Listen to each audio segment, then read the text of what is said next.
Hi guys, ಎಲ್ರು ಹೇಗಿದ್ದೀರಾ? Kannada voice over ಚಾನಲ್ಗೆ ನಿಮಗೆಲ್ಲರಿಗೆ ಸ್ವಾಗತ. ಇವತ್ತು ನಾವು ಯಾವ ಮೂವಿಯ ಎಕ್ಸ್ಪ್ಲನೇಷನ್ ನೋಡ್ತಿದ್ದೀವಿ ಅಂತಂದ್ರೆ, ತಮಿಳಿನಲ್ಲಿ ಸೈಕೋ ಥ್ರಿಲ್ಲರ್ ಆಗಿ ರಿಲೀಸ್ ಆಗಿರುವಂತಹ ಮೂವಿ. ಇದರ ಆನ್ಲೈನ್ ಸ್ಟೋರಿ ಏನಂತಂದ್ರೆ, ಸಿನಿಮಾ ಡೈರೆಕ್ಟರ್ ಆಗ್ಬೇಕು ಅಂತ ಅನ್ಕೊಂಡಿರೋ ಈ ಮೂವಿಯ ಹೀರೋ ಫ್ಯಾಮಿಲಿ ಫಿನಾನ್ಷಿಯಲ್ ಪ್ರಾಬ್ಲಮ್ ನಿಂದಾಗಿ ಹೀರೋನ ಮಾವ ಅಂದ್ರೆ ಸಿಸ್ಟರ್ ನ ಹಸ್ಬೆಂಡ್ ನ ಮೂಲಕ ಪೊಲೀಸ್ ಅಧಿಕಾರಿ ಆಗ್ತಾನೆ. ಅದೇ ಸಮಯದಲ್ಲಿ ಒಬ್ಬ ಸೈಕೋ ಕಿಲ್ಲರ್ ಸ್ಕೂಲ್ ಹುಡುಗಿಯರನ್ನ ಕಿಡ್ನಾಪ್ ಮಾಡಿ ಅವರನ್ನ ಕ್ರೂರವಾಗಿ ಸಾಯಿಸ್ತಿರ್ತಾನೆ. ಅದು ಮಾತ್ರ ಅಲ್ಲ, ಅವರ ಮನೆಯಲ್ಲಿ ಒಂದು ಗಿಫ್ಟ್ ಬಾಕ್ಸ್ ಅನ್ನ ಕೂಡ ಇಡ್ತಾನೆ. ಆ ಸೈಕೋ ಕಿಲ್ಲರ್ ಯಾರು, ಯಾಕಾಗಿ ಅವನು ಸ್ಕೂಲ್ ಹುಡುಗಿಯರನ್ನ ಕಿಡ್ನಾಪ್ ಮಾಡಿ ಸಾಯಿಸ್ತಿದ್ದಾನೆ, ಹಾಗೆ ಆ ಗಿಫ್ಟ್ ಬಾಕ್ಸ್ ಅಲ್ಲಿ ಏನಿದೆ, ಸೈಕೋ ಕಿಲ್ಲರ್ ಅನ್ನು ಹೀರೋ ಕಂಡುಹಿಡಿದ್ನ ಇಲ್ವಾ ಎಂಬುದನ್ನ ನಮಗೆ ತೋರಿಸಿರೋ ಮೂವಿನೇ ರಾಕ್ಷಸನ್. ಬನ್ನಿ ಸ್ಟೋರಿ ಕಡೆ ಹೋಗೋಣ. ಮೂವಿಯ ಸ್ಟಾರ್ಟಿಂಗ್ ಸೀನ್ ನಲ್ಲಿ ಇಬ್ರು ವಯಸ್ಸಾದ ವ್ಯಕ್ತಿಗಳು ವಾಕಿಂಗ್ ಹೋಗ್ತಿರ್ಬೇಕಾದ್ರೆ ಇಲ್ಲಿರುವ ಸ್ಟ್ರೀಟ್ ಡಾಗ್ಸ್ ಎಲ್ಲ ಒಂದು ಜಾಗವನ್ನ ನೋಡಿ ಜೋರಾಗಿ ಬೊಗಳ್ತಾ ಇರುತ್ತೆ. ಹಾಗೆ ಇವರಿಬ್ರು ಹೋಗಿ ನೋಡಿದಾಗ ಇಲ್ಲಿ ಒಂದು ಹುಡುಗಿಯ ಡೆಡ್ ಬಾಡಿ ಕಾಣಿಸುತ್ತೆ. ಹಾಗೆ ಇವರು ಪೊಲೀಸರಿಗೆ ಕೂಡ ಇನ್ಫಾರ್ಮ್ ಮಾಡ್ತಾರೆ. ಹಾಗೆ ನ್ಯೂಸ್ ನಲ್ಲಿ ಹೇಳ್ತಿರ್ಬೇಕಾದ್ರೆ ನಮಗೆ ಗೊತ್ತಾಗುತ್ತೆ ಸತ್ತಿರುವಂತಹ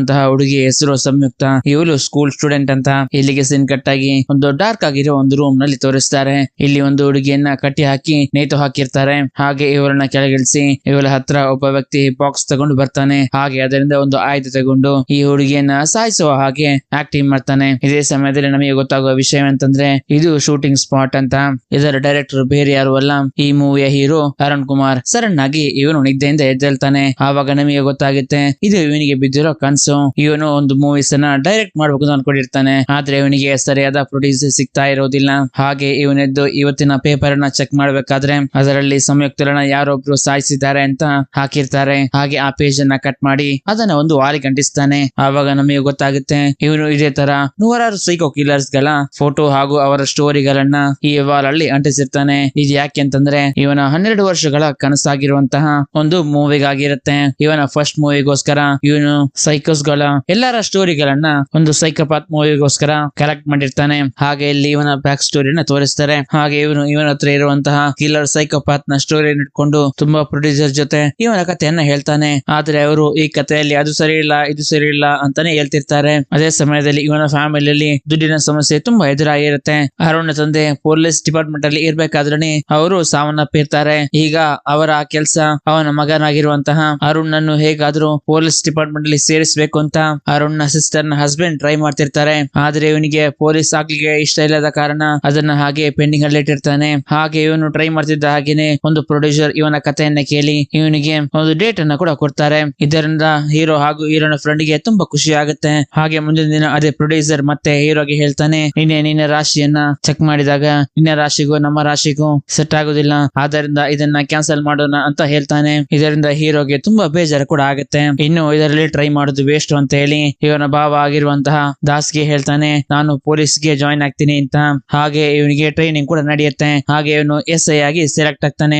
ದಾಸ್ಗೆ ಇನ್ಫ್ಲೂಯೆನ್ಸ್ ಇರೋ ಕಾರಣ ದಾಸ್ ಯಾವ ಸ್ಟೇಷನ್ ಅಲ್ಲಿ ಕೆಲಸ ಮಾಡ್ತಿರ್ತಾನೋ ಅದೇ ಸ್ಟೇಷನ್ ಅಲ್ಲಿ ಇವನಿಗೆ ಕೂಡ ಪೋಸ್ಟಿಂಗ್ ಅನ್ನ ಅರೇಂಜ್ ಮಾಡ್ತಾರೆ. ಹಾಗೆ ಇಲ್ಲಿ ಜಾಯಿನ್ ಆಗ್ಬೇಕಾದ್ರೆ ದಾಸ್ ಹೇಳ್ತಾರೆ, ನಿನ್ನ ಸಿನಿಮಾ ಕಥೆಯನ್ನ ಸೈಡ್ ಗೆ ಹಾಕು, ಇಲ್ಲಿ ನಿನ್ನ ಸೀನಿಯರ್ಸ್ ಏನ್ ಹೇಳ್ತಾರೋ ಅದನ್ನ ಮಾತ್ರ ಕೇಳ್ಬೇಕು ಅಂತ ಹೇಳಿ ಅರುಣನ್ನ ಕರ್ಕೊಂಡು ಹೋಗಿ ಜಾಯಿನಿಂಗ್ ಮಾಡಿಸಿ ದಾಸ್ ರೌಂಡ್ಸ್ ಗೆ ಅಂತ ಹೋಗ್ತಾರೆ. ಹಾಗೆ ಮುಂದಿನ ಸೀನ್ ನಲ್ಲಿ ಅರುಣ್ ಹತ್ರ ದಾಸ್ ಒಬ್ಬ ಕಿಶೋರನ್ನ ಬಿಟ್ಟು ಹೋಗಿರ್ತಾನೆ. ಇದೇ ಸಮಯದಲ್ಲಿ ಇಲ್ಲಿಗೆ ಬಂದ ದಾಸ್ ಇವನಿಗೆ ಹ್ಯಾಂಡ್ ಕಫ್ ಹಾಕದೇನೆ ಇವನಕ್ಕೆ ಕೂರಿಸಿದ್ಯಾ, ಇವನ್ ಎಲ್ಲಿಗಾದ್ರೂ ಓಡಿ ಹೋದ್ರೆ ಏನ್ ಮಾಡ್ತೀಯ ಅಂತ ಹೇಳ್ಬೇಕಾದ್ರೆ ಆ ಕಿಶ್ ಹೇಳ್ತಾನೆ, ನಾನು ಎಲ್ಲಿಗೂ ಓಡಿ ಹೋಗುದಿಲ್ಲ ಸರ್, ಯಾಕೆಂದ್ರೆ ಅವರು ಹೇಳುವ ಕತೆ ತುಂಬಾ ಇಂಟ್ರೆಸ್ಟಿಂಗ್ ಆಗಿದೆ ಅಂತ. ಇದನ್ನ ಕೇಳಿದ ದಾಸಿಗೆ ಶಾಕ್ ಆಗುತ್ತೆ. ಇಲ್ಲಿ ಬಂದು ಇವನ ಕಥೆಯನ್ನ ಹೇಳಿಕೆ ಸ್ಟಾರ್ಟ್ ಮಾಡ್ದ ಅಂತ. ಇವನು ಪೊಲೀಸ್ ಆದ್ರೂ ಕೂಡ ಇವನ ಕಥೆಯನ್ನ ಪ್ರೊಡ್ಯೂಸರ್ ಹತ್ರ ಹೇಳೋದು ಮಾತ್ರ ಬಿಟ್ಟಿರೋದಿಲ್ಲ. ಯಾವ ಪ್ರೊಡ್ಯೂಸರ್ ಕೂಡ ನನ್ನ ಕಥೆಯನ್ನ ಓಕೆ ಮಾಡ್ತಾ ಇಲ್ಲ ಅಂತ ಹೇಳಿ ಇವನು ಬರೆದಿರುವಂತಹ ಸ್ಕ್ರಿಪ್ಟ್ ಅನ್ನ ಬೀಚ್ಗೆ ಬಿಸಾಕ್ತಾನೆ. ಆದ್ರೆ ಆ ಸ್ಕ್ರಿಪ್ಟ್ ಮತ್ತೆ ನೀರಿನಲ್ಲಿ ತೇಲಿಕೊಂಡು ಇವನ ಹತ್ರನೇ ಬರುತ್ತೆ. ಇಲ್ಲಿಗೆ ಸೀನ್ ಕಟ್ ಆಗಿ ಒಂದು ಸ್ಕೂಲ್ ಹುಡುಗಿಯನ್ನ ತೋರಿಸ್ತಾರೆ. ಇವಳು ಮನೆ ಹತ್ರ ರೀಚ್ ಆಗ್ಬೇಕಾದ್ರೆ ಇವಳು ಸಾಕಿದಂತಹ ನಾಯಿ ಬರುತ್ತೆ. ಇದೇ ಸಮಯದಲ್ಲಿ ಇವಳ ಹತ್ರ ಒಂದು ಕಾರ್ ಕೂಡ ಬಂದು ನಿಲ್ಲುತ್ತೆ. ಹಾಗೆ ಇವಳು ಕೂಡ ಇಲ್ಲಿಂದ ಮಿಸ್ ಆಗ್ತಾಳೆ. ಅದೇ ಸಮಯದಲ್ಲಿ ಅವಳ ತಾಯಿ ನನ್ನ ಮಗಳು ಯಾಕೆ ಇನ್ನು ಬಂದಿಲ್ಲ ಅಂತ ಹೊರಗಡೆ ಬಂದು ನೋಡ್ಬೇಕಾದ್ರೆ ಇವಳ ಮಗಳನ್ನ ಕಾಣಿಸ್ತಾ ಇರೋದಿಲ್ಲ. ಆದ್ರೆ ಅವಳು ಸಾಕಿದಂತಹ ನಾಯಿಯ ಕುತ್ತಿಗೆಯಲ್ಲಿ ಒಂದು ಗಿಫ್ಟ್ ಬಾಕ್ಸ್ ಇರುತ್ತೆ. ಮುಂದಿನ ಸೀನ್ ನಲ್ಲಿ ಆ ಕಾಣೆ ಆಗಿರುವಂತಹ ಹುಡುಗಿಯ ಅಪ್ಪ ಅಮ್ಮ ಸ್ಟೇಷನ್ ನಲ್ಲಿ ಒಂದು ಕಂಪ್ಲೇಂಟ್ ಅನ್ನ ಕೊಡ್ತಾರೆ. ಹಾಗೆ ಇಡೀ ಸ್ಟೇಷನ್ ಇದರ ಬಗ್ಗೆ ಮಾತಾಡ್ತಿರ್ತಾರೆ. ಹಾಗೆ ಇಲ್ಲಿ DGP ಗಣರಾಜ್ ಹಾಗೂ DCP ಲಕ್ಷ್ಮಿ ಸೈಕೋ ಕಿಲ್ಲರ್ ಕಳಿಸಿರುವಂತಹ ಗಿಫ್ಟ್ ಬಾಕ್ಸ್ ಅನ್ನ ಓಪನ್ ಮಾಡಿ ನೋಡ್ತಾರೆ. ಅದರಲ್ಲಿ ಒಂದು ಡಾಲ್ ನ ಮುಖವನ್ನ ಕತ್ತಿಯಿಂದ ಚುಚ್ಚಿದ ಹಾಗೆ ಇವರು ನೋಡ್ತಾರೆ. ಹಾಗೆ ಇದನ್ನ ಹೀರೋ ಕೂಡ ನೋಡ್ತಿರ್ತಾನೆ. ಹಾಗೆ ಮುಂದಿನ ಸೀನ್ ಅಲ್ಲಿ ಇವರಿಬ್ಬರು ಮಾತಾಡ್ಬೇಕಾದ್ರೆ ನಮಗೆ ಗೊತ್ತಾಗುತ್ತೆ ಅರುಣ್ ಯಾವುದೋ ಒಂದು ಕೆಲಸಕ್ಕಾಗಿ ದಾಸ್ನ ಸಿಗ್ನೇಚರ್ ಅನ್ನ ಫೋರ್ಜರಿ ಮಾಡಿದ್ದಾನೆ ಅಂತ.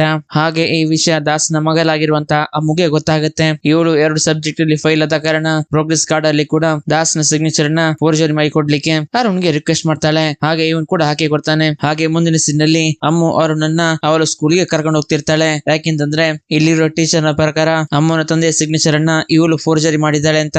ಅದಕ್ಕೆ ಟೀಚರ್ ಹತ್ರ ಅರುಣನ ತಂದೆಯಾಗಿ ಆಕ್ಟ್ ಮಾಡ್ಲಿಕ್ಕೆ ಕರ್ಕೊಂಡು ಹೋಗ್ತಿರ್ತಾಳೆ. ಇವರೇ ಈ ಮೂವಿಯ ಹೀರೋಯಿನ್, ಹೆಸರು ವಿಜಿ ಅರುಣ್ಗೆ ಹೇಳ್ತಾಳೆ, ನಿಮ್ಮ ಮಗಳು ನಿಮ್ಮ ಸಿಗ್ನೇಚರ್ ನ ಫೋರ್ಜರಿ ಮಾಡಿದ್ದಾಳೆ ಅಂತ. ಆದ್ರೆ ವಿಜಿಗೆ ಗೊತ್ತಿಲ್ಲ ಈ ಸಿಗ್ನೇಚರ್ ಮಾಡಿದ್ದು ಅರುಣೆ ಅಂತ. ಹಾಗೆ ಈ ಮಾತನ್ನ ಕೇಳಿದ ಅರುಣ್ ಕೋಪ ಪಡುವ ಹಾಗೆ ಆಕ್ಟ್ ಮಾಡಿ ಅಮ್ಮುಗೆ ಹೊಡಿಲಿಕ್ಕೆ ಸ್ಟಾರ್ಟ್ ಮಾಡ್ತಾನೆ. ಯಾಕೆಂದ್ರೆ ಡೌಟ್ ಬರಬಾರ್ದು ಅಂತ. ಇದೇ ಸಮಯದಲ್ಲಿ ಅಮ್ಮನ ತಂದೆ ತಾಯಿ ಇದೇ ಸ್ಕೂಲ್ಗೆ ಬರ್ತಾರೆ. ಯಾಕೆಂತಂದ್ರೆ ಅಮ್ಮನ ತಾಯಿ ಇದೇ ಸ್ಕೂಲ್ ಅಲ್ಲಿ ಟೀಚರ್ ಆಗಿರ್ತಾರೆ. ಈ ವಿಷಯ ಹೊಸ ಟೀಚರ್ ಆಗಿರುವಂತಹ ವಿಜಿಗೆ ಗೊತ್ತಿರೋದಿಲ್ಲ. ಹಾಗೆ ಅಮ್ಮನ ತಾಯಿ ಕೋಕಿಲ ಸ್ಕೂಲ್ಗೆ ಎಂಟ್ರಿ ಆಗಬೇಕಾದ್ರೆ ಆಫೀಸ್ ರೂಮ್ ನಲ್ಲಿ ತನ್ನ ಮಗಳು ಇರೋದನ್ನ ನೋಡಿ ಇವಳು ಏನ್ ಮಾಡ್ತಿದ್ದಾನೆ ಅಂತ ವಿಜಿ ಮಿಸ್ ಗೆ ಕೇಳಿದಾಗ ಇವಳು ತನ್ನ ತಂದೆಯ ಸಿಗ್ನೇಚರ್ ನ ಫೋರ್ಜರಿ ಮಾಡಿದ್ದಾಳೆ, ಅದಕ್ಕೆ ಅವಳ ತಂದೆಯನ್ನ ಕರೆದು ಅವ್ರ ಜೊತೆ ಮಾತಾಡ್ತಿದ್ದೀನಿ ಅಂತ. ಆವಾಗ ದಾಸ್ ಯಾರ ತಂದೆ ಅಂತ ಕೇಳಿ ಆಫೀಸ್ ರೂಮ್ ಗೆ ಎಂಟ್ರಿ ಆಗಬೇಕಾದ್ರೆ ಇವರಿಗೆ ಗೊತ್ತಾಗುತ್ತೆ ಅದು ಅರುಣ್ ಅಂತ. ಹಾಗೆ ಇಲ್ಲಿ ವಿಜಿ ಟೀಚರ್ ಗೆ ಕೂಡ ಗೊತ್ತಾಗುತ್ತೆ ಅಮ್ಮುವಿನ ನಿಜವಾದ ತಂದೆ ತಾಯಿ ಇವರು ಅಂತ. ಹಾಗೆ ಆ ಸಿಗ್ನೇಚರ್ ಅನ್ನ ಫೋರ್ಜರಿ ಮಾಡಿದ್ದು ಬೇರೆ ಯಾರು ಅಲ್ಲ ಅರುಣ್ ಅಂತಾನು ಗೊತ್ತಾಗುತ್ತೆ. ಇದೇ ಸಮಯದಲ್ಲಿ ಅರುಣ್ಗೆ ಟೀಚರ್ ವಿಜಿ ಮೇಲೆ ಪ್ರೀತಿಯಾಗಿರುತ್ತೆ. ಹಾಗೆ ಇಲ್ಲಿ ಇವರು ಮಾತಾಡ್ತಿರ್ಬೇಕಾದ್ರೆ ನಮಗೆ ಗೊತ್ತಾಗುತ್ತೆ ಅಮ್ಮವನ್ನ ಬೇರೆ ಸ್ಕೂಲಿಗೆ ಸೇರಿಸಲಿಕ್ಕೆ ಇವ್ರು ಪ್ಲಾನ್ ಮಾಡ್ತಿದ್ದಾರೆ ಅಂತ. ಹಾಗೆ ಮುಂದಿನ ಸೀನ್ ನಲ್ಲಿ ಅರುಣ್ ಆ ಸೈಕೋ ಕಿಲ್ಲರ್ ಇಟ್ಟು ಹೋಗಿರುವಂತಹ ಡಾಲ್ ನ ಫೋಟೋವನ್ನ ಕಾಪಿ ಮಾಡಿ ಇವನು ತಗೊಂಡು ಹೋಗ್ತಿರ್ಬೇಕಾದ್ರೆ ಒಂದು ಸೂಪರ್ ಮಾರ್ಕೆಟ್ ನಲ್ಲಿ ಟೀಚರ್ ವಿಜಿ ಇರೋದನ್ನ ಗಮನಿಸ್ತಾನೆ. ಹಾಗೆ ಟೀಚರ್ ವಿಜಿ ಜೊತೆಗೆ ಅವಳ ಮಗಳಾಗಿರುವಂತಹ ಕೈಲ್ ಇರೋದನ್ನ ಗಮನಿಸ್ತಾನೆ. ಹಾಗೆ ಇಲ್ಲಿ ಅರುಣ್ ಕೈಲ್ ಜೊತೆ ಮಾತಾಡ್ಲಿಕ್ಕೆ ಟ್ರೈ ಮಾಡ್ತಾನೆ. ಅದು ಮಾತ್ರ ಅಲ್ಲ, ಕೈಲ್ ಡ್ರಾಯಿಂಗ್ ಮಾಡ್ಲಿಕ್ಕೆ ಅಂತ ಕೆಲವು ಸ್ಕೆಚ್ ಗಳನ್ನ ತಗೊಂಡಿರ್ತಾಳೆ. ಅದಕ್ಕೆ ಬಿಲ್ ಪೇ ಮಾಡಿ ಕೂಡ ಇಲ್ಲಿಂದ ಹೋಗ್ತಾನೆ. ಇದನ್ನ ವಿಜಿ ಕೂಡ ನೋಡ್ತಾಳೆ. ಹಾಗೆ ಯಾವತ್ತಿನ ದಿನ ರಾತ್ರಿ ಇವನ್ ತಗೊಂಡ್ಬಂದಿರುವಂತಹ ಇಮೇಜ್ ಗಳನ್ನೆಲ್ಲ ಚೆಕ್ ಮಾಡ್ತಿರ್ಬೇಕಾದ್ರೆ ಡಾಲ್ ನ ತಲೆಯಲ್ಲಿರೋ ಮಾರ್ಕ್ ತರನೇ ಸಂಯುಕ್ತರನ್ನು ಸಾಯಿಸಿದ್ದಾನೆ ಅಂತ ಗೊತ್ತಾಗುತ್ತೆ. ಹಾಗೆ ಇದನ್ನೆಲ್ಲ ಮಾಡ್ತಾ ಇರೋದು ಒಬ್ಬ ಸೈಕೋ ಕಿಲ್ಲರ್ ಅಂತ ಅರುಣ್ ಕಂಡು ಹಿಡಿತಾನೆ. ಹಾಗೆ ಇಲ್ಲಿ ಸ್ಟೇಷನ್ ನಲ್ಲಿ ಡಿಸಿಪಿ ಲಕ್ಷ್ಮಿ ಬೇರೆ ಯಾರನ್ನು ಕರ್ಕೊಂಡ್ ಬಂದು ಇವಾಗ ತಾನೇ ಕಾಣೆ ಆಗಿರುವಂತಹ ಅಮುದ ಕೇಸಿಗೆ ಲಿಂಕ್ ಮಾಡಿ ಅವನನ್ನ ಹೊಡೆದು ವಿಚಾರಿಸ್ತಿರ್ತಾರೆ. ಹಾಗೆ ಇಲ್ಲಿಗೆ ಬಂದ ಅರುಣ್ ಲಕ್ಷ್ಮಿಗೆ ಹೇಳ್ತಾನೆ, ಇವನಿಗೆ ಹೊಡೆಯುವುದರಿಂದ ನಮಗೆ ಯಾವ್ದು ಯೂಸ್ ಇಲ್ಲ ಮ್ಯಾಮ್, ಇದನ್ನೆಲ್ಲ ಮಾಡ್ತಾ ಇರೋದು ಒಬ್ಬ ಸೈಕೋ ಕಿಲ್ಲರ್ ಅಂತ ಹೇಳಿ ಇವನ ಹತ್ರ ಇರುವ ಎಲ್ಲಾ ಡೀಟೇಲ್ಸ್ ಗಳನ್ನ ಲಕ್ಷ್ಮಿಗೆ ತೋರಿಸ್ತಾನೆ. ಹಾಗೆ ಹೇಳ್ತಾನೆ ಸ್ಟಾರ್ಟಿಂಗ್ ಅಲ್ಲಿ ಕಾಣೆ ಆಗಿರುವಂತಹ ಸಂಯುಕ್ತ ಹಾಗೂ ಇವಾಗ ಕಾಣೆ ಆಗಿರುವಂತಹ ಅಮುದಾಗ ಇರುವ ಲಿಂಕ್ ಏನಂತಂದ್ರೆ ಇಬ್ರು ಸ್ಕೂಲ್ ಸ್ಟೂಡೆಂಟ್ಸ್. ಹಾಗೆ ಸ್ಕೂಲ್ ಇಂದ ಮನೆಗೆ ಹೋಗ್ಬೇಕಾದ್ರೆ ಇಬ್ರು ಕಿಡ್ನಾಪ್ ಆಗಿದ್ದಾರೆ. ಸಂಯುಕ್ತಳನ್ನ ಕಿಡ್ನಾಪ್ ಮಾಡಿ ಅವರನ್ನ ಸಾಯಿಸಿ 2 ದಿನ ಆದ್ಮೇಲೆ ಅವರ ಡೆಡ್ ಬಾಡಿಯನ್ನ ಪಬ್ಲಿಕ್ ಅಲ್ಲಿ ಹಾಕಿ ಹೋಗಿದ್ದಾನೆ. ಹಾಗೆ ಇವತ್ತಿಗೆ ಅಮುದ ಕಾಣೆಯಾಗಿ 2ನೇ ದಿನ ಅವಳೆ ಕಳಿಸಿರುವಂತಹ ಗಿಫ್ಟ್ ಬಾಕ್ಸ್ ನಲ್ಲಿದ್ದ ಡಾಲ್ ನ ತಲೆಯಲ್ಲಿರುವ ಮಾರ್ಕ್ ಅನ್ನು ಹಾಗೂ ಸಂಯುಕ್ತಳ ಡೆಡ್ ಬಾಡಿಯಲ್ಲಿರುವ ಮಾರ್ಕ್ ಅನ್ನು ಕೂಡ ಮ್ಯಾಚ್ ಮಾಡಿ ಇದನ್ನೆಲ್ಲ ಸೈಕೋ ಕಿಲ್ಲರ್ ಮಾಡಿರ್ತಾನೆ ಅಂತ ಲಕ್ಷ್ಮಿಗೆ ಹೇಳ್ತಾನೆ. ಹಾಗೆ ತುಂಬಾ ಡೀಟೇಲ್ಸ್ ಗಳನ್ನ ಲಕ್ಷ್ಮಿಗೆ ಹೇಳ್ತಾನೆ. ಆದ್ರೆ ಇದನ್ನೆಲ್ಲ ನಂಬಲಿಕ್ಕೆ ಲಕ್ಷ್ಮಿ ರೆಡಿ ಇರೋದಿಲ್ಲ. ಹಾಗೆ ಹೇಳ್ತಾಳೆ ಸಂಯುಕ್ತಳ ಕೇಸ್ ನಲ್ಲಿ ನಮಗೆ ಈ ತರಹದ ಯಾವುದೇ ಗಿಫ್ಟ್ ಬಾಕ್ಸ್ ಸಿಗ್ಲಿಲ್ವಲ್ಲ ಅಂತ. ಅದಕ್ಕೆ ಅರುಣ್ ಹೇಳ್ತಾನೆ ನಾವು ಎಂಕ್ವೈರಿ ಮಾಡಿ ನೋಡೋಣ ಅಂತ. ಅದಕ್ಕೆ ಲಕ್ಷ್ಮಿ ಹೇಳ್ತಾಳೆ ಏನ್ ಮಾಡ್ಬೇಕು ಏನ್ ಮಾಡಬಾರ್ದು ಅಂತ ನೀನ್ ನನಗೆ ಹೇಳಲಿಕ್ಕೆ ಬರಬೇಡ ಅಂತ ಹೇಳ್ಬೇಕಾದ್ರೆ ಅರುಣ್ ಹೇಳ್ತಾನೆ ನಾವ್ ಒಂದ್ಸಲಿ ಈ ರೀತಿಯಲ್ಲಿ ಚೆಕ್ ಮಾಡಿ ನೋಡೋಣ. ಯಾಕಂದ್ರೆ ಅಮುದ ಕಾಣೆಯಾಗಿ ಇವತ್ತಿಗೆ 2ನೇ ದಿನ. ನಾವು ಆದಷ್ಟು ಬೇಗ ಆ ಸೈಕೋ ಕಿಲ್ಲರ್ ನ ಕಂಡು ಹಿಡಿದಿಲ್ಲ ಅಂತಂದ್ರೆ ಅವನು ಅಮುದರನ್ನ ಸಾಯಿಸ್ಲಿಕ್ಕೆ ಚಾನ್ಸ್ ಇದೆ ಅಂತ ಹೇಳ್ಬೇಕಾದ್ರೆ ಇದನ್ನ ಯಾವ್ದನ್ನ ಕೇಳಲಿಕ್ಕೆ ಲಕ್ಷ್ಮಿ ರೆಡಿ ಇರೋದಿಲ್ಲ. ಹಾಗೆ ಅರುಣ್ಗೆ ಕೂಡ ಬೈತಾಳೆ. ಇದೇ ಸಮಯದಲ್ಲಿ ಸ್ಟೇಷನ್ ಗೆ ಒಂದು ಇನ್ಫಾರ್ಮ್ ಬರುತ್ತೆ. ಅದೇನಂತಂದ್ರೆ ಫ್ಲೈಓವರ್ ನ ಕೆಳಗೆ ಒಂದು ಡೆಡ್ ಬಾಡಿ ಸಿಕ್ಕಿದೆ ಅಂತ. ಹಾಗೆ ಪೊಲೀಸರು ಹೋಗಿ ಚೆಕ್ ಮಾಡಿದಾಗ ಇಲ್ಲಿ ಅಮುದಲ ಡೆಡ್ ಬಾಡಿ ಇರುತ್ತೆ. ಇದನ್ನ ಕೇಳಿದ ಅರುಣ್ ಇವನ ಇನ್ವೆಸ್ಟಿಗೇಷನ್ ನ ಶುರು ಮಾಡ್ತಾನೆ. ಫಸ್ಟ್ ಕೊಲೆಯಾದ ಸಂಯುಕ್ತ ಹಾಸ್ಟೆಲ್ ನಲ್ಲಿ ಇದ್ಕೊಂಡು ಸ್ಕೂಲ್ ಗೆ ಹೋಗ್ತಾ ಇದ್ಲು. ಹಾಗೆ ಅವಳ ಫ್ರೆಂಡ್ಸ್ ಹತ್ರ ಹೋಗಿ ಈ ಗಿಫ್ಟ್ ಬಾಕ್ಸ್ ನ ಫೋಟೋವನ್ನ ತೋರಿಸಿ ಈ ತರಹದ ಬಾಕ್ಸ್ ನಿಮಗೆ ಎಲ್ಲಾದ್ರೂ ಸಿಕ್ಕಿದೆಯಾ ಅಂತ ಕೇಳಲಿಕ್ಕೆ ಶುರು ಮಾಡ್ತಾನೆ. ಹಾಗೆ ಅಮುದಲ ಡೆಡ್ ಬಾಡಿಯನ್ನ ಪೋಸ್ಟ್ ಮಾರ್ಟಮ್ ಮಾಡಿದ ಡಾಕ್ಟರ್ ನಂದನ್ ಪೊಲೀಸರಿಗೆ ಹೇಳ್ತಾರೆ ಈ ತರ ಮರ್ಡರ್ ಒಬ್ಬ ನಾರ್ಮಲ್ ವ್ಯಕ್ತಿಯಿಂದ ಮಾಡ್ಲಿಕ್ಕೆ ಸಾಧ್ಯ ಇಲ್ಲ. ಆದ್ರೆ ಈ ತರ ಒಬ್ಬರನ್ನ ಕ್ರೂರವಾಗಿ ಸಾಯಿಸ್ಬೇಕು ಅಂತಂದ್ರೆ ಅವನೊಬ್ಬ ಸೈಕೋ ಕಿಲ್ಲರ್ ಆಗಿರಬಹುದು ಅಂತ ಡಾಕ್ಟರ್ ಹೇಳ್ಬೇಕಾದ್ರೆ ಲಕ್ಷ್ಮಿಯ ಮುಖ ಚೇಂಜ್ ಆಗುತ್ತೆ. ಹಾಗೆ ಇಲ್ಲಿರುವ ಅರುಣ್ ಸಂಯುಕ್ತ ಪೋಸ್ಟ್ ಮಾರ್ಟಮ್ ರಿಪೋರ್ಟ್ ಅನ್ನ ಡಾಕ್ಟರ್ ನಂದನಿಗೆ ತೋರಿಸಿ 2 ರಿಪೋರ್ಟ್ ಸೇಮ್ ಇದೆ ಅಂತ ಕೇಳ್ತಾನೆ. ಅದಕ್ಕೆ ಡಾಕ್ಟರ್ ಕೂಡ ಚೆಕ್ ಮಾಡಿ 2 ಸೇಮ್ ಟು ಸೇಮ್ ಇದೆ ಅಂತ ಹೇಳ್ತಾನೆ. ಹಾಗೆ ಅರುಣ್ಗೆ ಸಂಯುಕ್ತ ಹಾಸ್ಟೆಲ್ ನಲ್ಲಿ ಚೆಕ್ ಮಾಡ್ಬೇಕಾದ್ರೆ ಇವನಿಗೆ ಆ ಗಿಫ್ಟ್ ಬಾಕ್ಸ್ ಸಿಕ್ಕಿರುತ್ತೆ. ಅದನ್ನ ತಗೊಬಂದು ಲಕ್ಷ್ಮಿಗೆ ತೋರಿಸಿ ನಾನು ಹೇಳಿದ ನಿಜ, ಅವನೊಬ್ಬ ಸೈಕೋ ಕಿಲ್ಲರ್ ಅಂತ ಹೇಳ್ತಾನೆ. ಇದೇ ಸಮಯದಲ್ಲಿ ಇಲ್ಲಿಗೆ ಡಿಜಿಪಿ ಗಣರಾಜ್ ಕೂಡ ಬರ್ತಾರೆ. ಹಾಗೆ ಇವನಿಗೆ ಗೊತ್ತಿರುವಂತಹ ಎಲ್ಲಾ ವಿಷಯಗಳನ್ನು ಡಿಜಿಪಿ ಗಣರಾಜ್ಗೆ ತಿಳಿಸ್ತಾನೆ. ಇದನ್ನೆಲ್ಲ ಕೇಳಿದ ಗಣರಾಜ್ ಹೇಳ್ತಾನೆ ನೀನ್ ಹೇಳೋ ತರ ಅವನೊಬ್ಬ ಸೈಕೋ ಕಿಲ್ಲರ್ ಆಗಿದ್ರೆ ಸ್ಕೂಲ್ ಹುಡುಗಿಯರನ್ನ ಸಾಯಿಸ್ಲಿಕ್ಕೆ ಅವನಿಗೆ ಮೋಟಿವ್ ಏನಿರ್ಬೋದು, ಅವರನ್ನು ಹೇಗೆ ಕಂಡುಹಿಡಿಯುವುದು ಅಂತ. ಆವಾಗ ಅವನ ಪ್ಲಾನ್ ಹೇಳ್ತಾನೆ. ಒಬ್ಬ ಸೈಕೋ ಕಿಲ್ಲರ್ ಅವನ ಪಬ್ಲಿಸಿಟಿಗೋಸ್ಕರ ಡೆಡ್ ಬಾಡಿಗಳನ್ನ ಪಬ್ಲಿಕ್ ಅಲ್ಲಿ ಹಾಕಿ ಹೋಗ್ತಾನೆ. ಇದರಿಂದ ಸೈಕೋ ಕಿಲ್ಲರ್ ಅನ್ನು ನೇಮ್ ಪಬ್ಲಿಸಿಟಿ ಆಗುತ್ತೆ. ಆದ್ರೆ ಅಮುದಾಳ ವಿಷಯದಲ್ಲಿ ಆತರ ನಡೀಲಿಕ್ಕೆ ನಾವು ಬಿಡಬಾರ್ದು. ಇದನ್ನ ನಾವು ಎಲ್ಲರಿಂದ ಮುಚ್ಚಿಡ್ಬೇಕು. ಈವನ್ ಅವಳ ತಂದೆ ತಾಯಿಗೂ ಕೂಡ ಗೊತ್ತಾಗಬಾರ್ದು. ಯಾವುದೇ ತರಹದ ಒಂದು ನ್ಯೂಸ್ ಹೊರಗಡೆ ಹೋಗಿಲ್ಲ ಅಂತಂದ್ರೆ ಆ ಸೈಕೋ ಯಾವ್ದೊಂದು ತಪ್ಪು ಮಾಡೇ ಮಾಡ್ತಾನೆ. ಅದನ್ನ ನಾವು ಅವನನ್ನ ಕಂಡುಹಿಡಿಬಹುದು ಅಂತ. ಆದ್ರೆ ಇದಕ್ಕೆ ಮೊದಲು ಡಿಜಿಪಿ ಒಪ್ತಾ ಇರೋದಿಲ್ಲ. ಹಾಗೆ ಮಾರ್ಚುರಿಯಲ್ಲಿ ಅಮುದಲ ಡೆಡ್ ಬಾಡಿಯನ್ನ ತೋರಿಸಲಿಕ್ಕೆ ಅವರ ತಂದೆ ತಾಯಿಯನ್ನ ಕರೆಸಿರ್ತಾರೆ. ಹಾಗೆ ಅವ್ರು ನೋಡಿ ಬಂದಾಗ ಅವ್ರು ಹೇಳ್ತಾರೆ ಇದು ಅಮೃತಲ ಡೆಡ್ ಬಾಡಿ ಅಲ್ಲ ಅಂತ. ಇದನ್ನ ಕೇಳಿದ ಅರುಣ್ಗೆ ಶಾಕ್ ಆಗುತ್ತೆ, ಇದು ಹೇಗೆ ಸಾಧ್ಯ ಅಂತ. ಹಾಗೆ ಹೋಗಿ ಚೆಕ್ ಮಾಡಿದಾಗ ಅದು ಅಮೃತಲ ಡೆಡ್ ಬಾಡಿ ಆಗಿರೋದಿಲ್ಲ.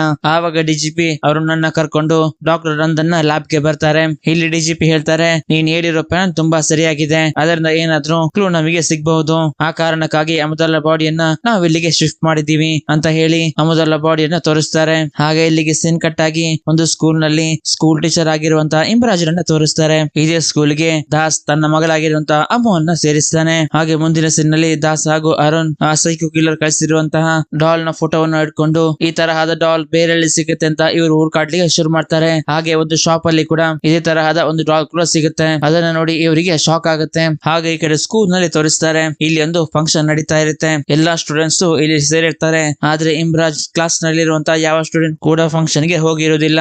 ಇಲ್ಲಿ ಒಬ್ಳು ಸ್ಟೂಡೆಂಟ್ ಹೋಮ್ ವರ್ಕ್ ಮಾಡಿಲ್ಲ ಅಂತ ಅವಳಿಗೆ ಇಮ್ರಾಜ್ ಬೈಲಿಕ್ಕೆ ಶುರು ಮಾಡ್ತಾನೆ. ಹಾಗೆ ಇಲ್ಲಿರುವ ಎಲ್ಲರನ್ನು ಫಂಕ್ಷನ್ ಗೆ ಹೋಗ್ಲಿಕ್ಕೆ ಹೇಳಿ ಇಲ್ಲಿರುವ ಒಬ್ಳು ಸ್ಟೂಡೆಂಟ್ ಗೆ ಬ್ಲಾಕ್ ಮೇಲ್ ಮಾಡಿ ಅವಳ ಜೊತೆ ಕೆಟ್ಟದಾಗಿ ನಡ್ಕೊಳ್ಳಿಕ್ಕೆ ಶುರು ಮಾಡಿರ್ತಾನೆ. ಹಾಗೆ ಈ ಕಡೆ ಫಂಕ್ಷನ್ ನಲ್ಲಿ ಒಬ್ಳು ಹುಡುಗಿ ಅಮ್ಮವನ್ನ ಕರೆದು ಅವಳ ಮುಂದೆ ಮ್ಯಾಜಿಕ್ ಶೋ ಅನ್ನ ಮಾಡ್ಲಿಕ್ಕೆ ಶುರು ಮಾಡ್ತಾರೆ. ಹಾಗೆ ಮುಂದಿನ ಸೀನ್ ನಲ್ಲಿ ಕೋಕಿಲ ಇದ್ದಂತಹ ಸ್ಕೂಲ್ ನಲ್ಲಿ ಮೀರಾ ಅನ್ನೋ ಸ್ಟೂಡೆಂಟ್ ನ ತಂದೆ ತಾಯಿಯ ಆನಿವರ್ಸರಿ ಇರೋ ಕಾರಣ ವಿಜಿ ಅವರಿಗೆ ಕೊಡ್ಲಿಕ್ಕೆ ಒಂದು ಗಿಫ್ಟ್ ಅನ್ನ ಕೂಡ ಕೊಡ್ತಾಳೆ. ಹಾಗೆ ಇವರು ಸ್ಕೂಲ್ ಅನ್ನ ಬಿಟ್ಟು ಹೋಗ್ಬೇಕಾದ್ರೆ ಮೀರಾ ಒಂದು ಆಟೋಗೆ ಹತ್ತಿ ಹೋಗೋದನ್ನ ವಿಜಿ ನೋಡ್ತಾಳೆ. ಹಾಗೆ ಮುಂದಿನ ಸೀನ್ ನಲ್ಲಿ ಮೀರಾ ತಂದೆ ತಾಯಿ ಪೊಲೀಸ್ ಸ್ಟೇಷನ್ ಅಲ್ಲಿ ನನ್ನ ಮಗಳು ಕಾಣೆಯಾಗಿದ್ದಾರೆ ಅಂತ ಕಂಪ್ಲೇಂಟ್ ಅನ್ನ ಕೊಡ್ತಾರೆ. ಹಾಗೆ ಸ್ಕೂಲ್ ಅಲ್ಲಿ ಎಲ್ಲಾ ಸ್ಟೂಡೆಂಟ್ ಜೊತೆ ವಿಚಾರಿಸಲಿಕ್ಕೆ ಶುರು ಮಾಡ್ತಾರೆ. ಹಾಗೆ ಅರುಣ್ ವಿಜಿ ಹತ್ರ ಎಂಕ್ವೈರಿ ಮಾಡಿದಾಗ ಅವಳೊಂದು ಆಟೋ ಹತ್ತಿ ಹೋಗಿರೋದನ್ನ ವಿಜಿ ನೋಡಿರ್ತಾರಲ್ವಾ, ಆ ವಿಷಯವನ್ನ ಇಲ್ಲಿ ಅರುಣ್ಗೆ ಹೇಳ್ತಾಳೆ. ಆವಾಗ ಅರುಣ್ ಕೇಳ್ತಾನೆ, ಆಟೋ ನಂಬರ್ ಅನ್ನ ನೀವು ನೋಟ್ ಮಾಡಿದೀರಾ ಅಂತ. ಅದಕ್ಕೆ ಇವಳು ಇಲ್ಲ ಅಂತ ಹೇಳ್ಬೇಕಾದ್ರೆ ಅರುಣ್ ಹೇಳ್ತಾನೆ, ಬನ್ನಿ ಆಟೋ ಸ್ಟ್ಯಾಂಡ್ ಗೆ ಹೋಗೋಣ, ಯಾವ ಆಟೋ ಅಂತ ಕಂಡುಹಿಡಿಯೋಣ ಅಂತ ಹೇಳ್ಬೇಕಾದ್ರೆ ವಿಜಿ ಹೇಳ್ತಾಳೆ, ನನಗೆ ಇವಾಗ ಬರ್ಲಿಕ್ಕೆ ಆಗುದಿಲ್ಲ, ನನ್ನ ಮಗಳು ನನಗೋಸ್ಕರ ವೇಟ್ ಮಾಡ್ತಿದ್ದಾಳೆ ಅಂತ. ಹಾಗೆ ಹೇಳಿ ಇವಳು ಇಲ್ಲಿಂದ ಹೊರಟು ಹೋಗ್ತಾಳೆ. ಹಾಗೆ ಯಾವತ್ತಿನ ನೈಟ್ ವಿಜಿ ಹಾಗೂ ಕಯಲ್ ಒಂದು ಬರ್ತ್ಡೇ ಫಂಕ್ಷನ್ ಅನ್ನ ಮುಗಿಸ್ಕೊಂಡು ಹೋಗ್ಬೇಕಾದ್ರೆ ಲೇಟ್ ಆಗಿರುತ್ತೆ. ಇವರಿಗೆ ಯಾವುದೇ ಬಸ್ ಕೂಡ ಸಿಕ್ಕಿರೋದಿಲ್ಲ. ಅದೇ ಸಮಯದಲ್ಲಿ ಇವಳ ಹತ್ರ ಒಂದು ಆಟೋ ಬರುತ್ತೆ. ಅದರಲ್ಲಿ 3 ಜನ ಕೂಡ ಇರ್ತಾರೆ. ಅವರನ್ನ ವಿಜಿ ನೋಡ್ಬೇಕಾದ್ರೆ ರೌಡಿಗಳ ತರ ಕಾಣ್ತಾ ಇರುತ್ತೆ. ಹಾಗೆ ಇವ್ರು ಕೂಡ ಇಲ್ಲಿಂದ ನಡ್ಕೊಂಡು ಹೋಗ್ಲಿಕ್ಕೆ ಶುರು ಮಾಡ್ತಾರೆ. ಅದೇ ಸಮಯದಲ್ಲಿ ಆಟೋದಲ್ಲಿ ಇರೋರು ಕೂಡ ಇವರನ್ನ ಫಾಲೋ ಮಾಡ್ಕೊಂಡು ಬರ್ಲಿಕ್ಕೆ ಶುರು ಮಾಡ್ತಾರೆ. ಇದೇ ಸಮಯದಲ್ಲಿ ಇವರ ಮುಂದೆ ಅರುಣ್ ಬಂದು ನಿಂತ್ಕೋತಾನೆ. ಹಾಗೆ ಆ ಫಾಲೋ ಮಾಡ್ತಿರೋ ಆಟೋದವರಿಗೆಲ್ಲ ಇವನು ಸರಿಯಾಗಿ ಹೊಡಿತಾನೆ. ಮತ್ತೆ ಇವರನ್ನ ಬೈಕ್ ಅಲ್ಲಿ ಮನೆಗೆ ಡ್ರಾಪ್ ಮಾಡ್ಲಿಕ್ಕೆ ಹೋಗ್ತಾನೆ. ಹಾಗೆ ಇವರು ಮಾತಾಡ್ಬೇಕಾದ್ರೆ ನಮಗೆ ಗೊತ್ತಾಗೋ ವಿಷಯವೇನಂತಂದ್ರೆ ಕಯಲ್ ವಿಜಯ ಮಗಳಲ್ಲ, ಅವಳ ಅಕ್ಕನ ಮಗಳು ಅಂತ. ಆದ್ರೆ ಇವಾಗ ಅವಳ ಅಕ್ಕ ಜೀವಂತವಾಗಿರೋದಿಲ್ಲ. ಹಾಗೆ ಅವಳ ತಂದೆ ಕೂಡ ಅವರನ್ನ ಬಿಟ್ಟು ಹೋಗಿದ್ದಾರೆ ಅಂತ ಗೊತ್ತಾಗುತ್ತೆ. ಹಾಗೆ ಇಲ್ಲಿ ರೌಡ್ಗಳಿಂದ ಕಾಪಾಡಿದ್ದಕ್ಕೆ ಕಯಲ್ಗೆ ಖುಷಿಯಾಗಿರುತ್ತೆ. ಹಾಗೆ ಇವರು ಮನೆಗೆ ಬಂದಾಗ ಕಯಲ್ ಅರುಣ್ಗೆ ಬೈಕ್ ನಲ್ಲಿ ಇನ್ನೊಂದು ರೌಡ್ ಹೋಗ್ ಬರೋಣ ಅಂತ ಕೇಳ್ಕೊತಾಳೆ. ಅದಕ್ಕೆ ಇವನು ಕೂಡ ಕರ್ಕೊಂಡು ಹೋಗ್ತಾನೆ. ಇದರಿಂದ ಕಯಲ್ ತುಂಬಾ ಹ್ಯಾಪಿಯಾಗಿ ಇರ್ತಾಳೆ. ಇಲ್ಲಿರೋ ಇನ್ನೊಂದು ವಿಷಯ ಏನಂತಂದ್ರೆ ಕಯಲ್ಗೆ ಸರಿಯಾಗಿ ಮಾತು ಬರ್ತಾ ಇರೋದಿಲ್ಲ. ಹಾಗೆ ಇಲ್ಲಿಂದ ಅರುಣ್ ಹೋಗ್ಬೇಕಾದ್ರೆ ವಿಜಿ ಹೇಳ್ತಾಳೆ, ನಾಳೆ ನಾನು ನಿಮ್ಮ ಜೊತೆ ಬರ್ತೀನಿ, ಆ ಆಟೋ ಯಾವ್ದು ಅಂತ ಹುಡುಕಾಡೋಣ ಅಂತ ಹೇಳ್ತಾಳೆ. ಹಾಗೆ ಇಬ್ರು ಸೇರಿ ಆ ಆಟೋ ಯಾವ್ದು ಅಂತ ಫುಲ್ ಆಗಿ ಹುಡುಕಾಡ್ಲಿಕ್ಕೆ ಶುರು ಮಾಡ್ತಾರೆ. ಆದ್ರೆ ಇವರಿಗೆ ಆ ಆಟೋ ಯಾವ್ದು ಅಂತ ಮಾತ್ರ ಗೊತ್ತಾಗ್ತಾ ಇರೋದಿಲ್ಲ. ಹಾಗೆ ಇವರು ಆಟೋನ ಹುಡುಕಾಡ್ತಾ ಒಬ್ರಿಗೊಬ್ರು ಇಷ್ಟಪಡ್ಲಿಕ್ಕೆ ಕೂಡ ಶುರು ಮಾಡ್ತಾರೆ. ಹಾಗೆ ವಿಜಯ್ ಮನೆಯಲ್ಲಿ ಇರ್ಬೇಕಾದ್ರೆ ಇವಳಿಗೆ ಸಡನ್ ಆಗಿ ಒಂದು ವಿಷಯ ನೆನಪಾಗುತ್ತೆ. ಅದೇನಂತಂದ್ರೆ ಮೀರಾ ಹತ್ಕೊಂಡು ಹೋಗಿರುವಂತ ಆಟೋದ ಹಿಂದೆ ರೆಡ್ ಕಲರ್ ಸ್ಟಾರ್ ಹಾಗೂ ರೇಸ್ ಅಂತ ಬರ್ತಿದೆ ಅಂತ. ಹಾಗೆ ಈ ಕಡೆ ಬೈಕ್ ನಲ್ಲಿ ಅರುಣ್ ಹಾಗೂ ಕಾನ್ಸ್ಟೇಬಲ್ ಆಗಿರುವಂತಹ ಪಶುಪತಿ ಹೋಗ್ತಿರ್ಬೇಕಾದ್ರೆ ಸಡನ್ ಆಗಿ ಬೈಕ್ ಟೈರ್ ಪಂಚರ್ ಆಗುತ್ತೆ. ಇದೇ ಸಮಯದಲ್ಲಿ ಇವನಿಗೊಂದು ಕಾಲ್ ಬರುತ್ತೆ. ಹಾಗೆ ಇವರೊಂದು ಆಟೋ ಹೊತ್ಕೊಂಡು ಹೋಗ್ಲಿಕ್ಕೆ ಶುರು ಮಾಡ್ಬೇಕಾದ್ರೆ ಪಶುಪತಿ ಹೇಳ್ತಾರೆ, ಏನಾಯ್ತು ಸರ್ ಅಂತ. ಆವಾಗ ಇವನು ಹೇಳ್ತಾನೆ, ಮೀರಾ ಡೆಡ್ ಬಾಡಿ ಕಾರ್ಪೊರೇಷನ್ ಕಸದ ಬುಟ್ಟಿಲಿ ಸಿಕ್ಕಿದೆ ಅಂತ.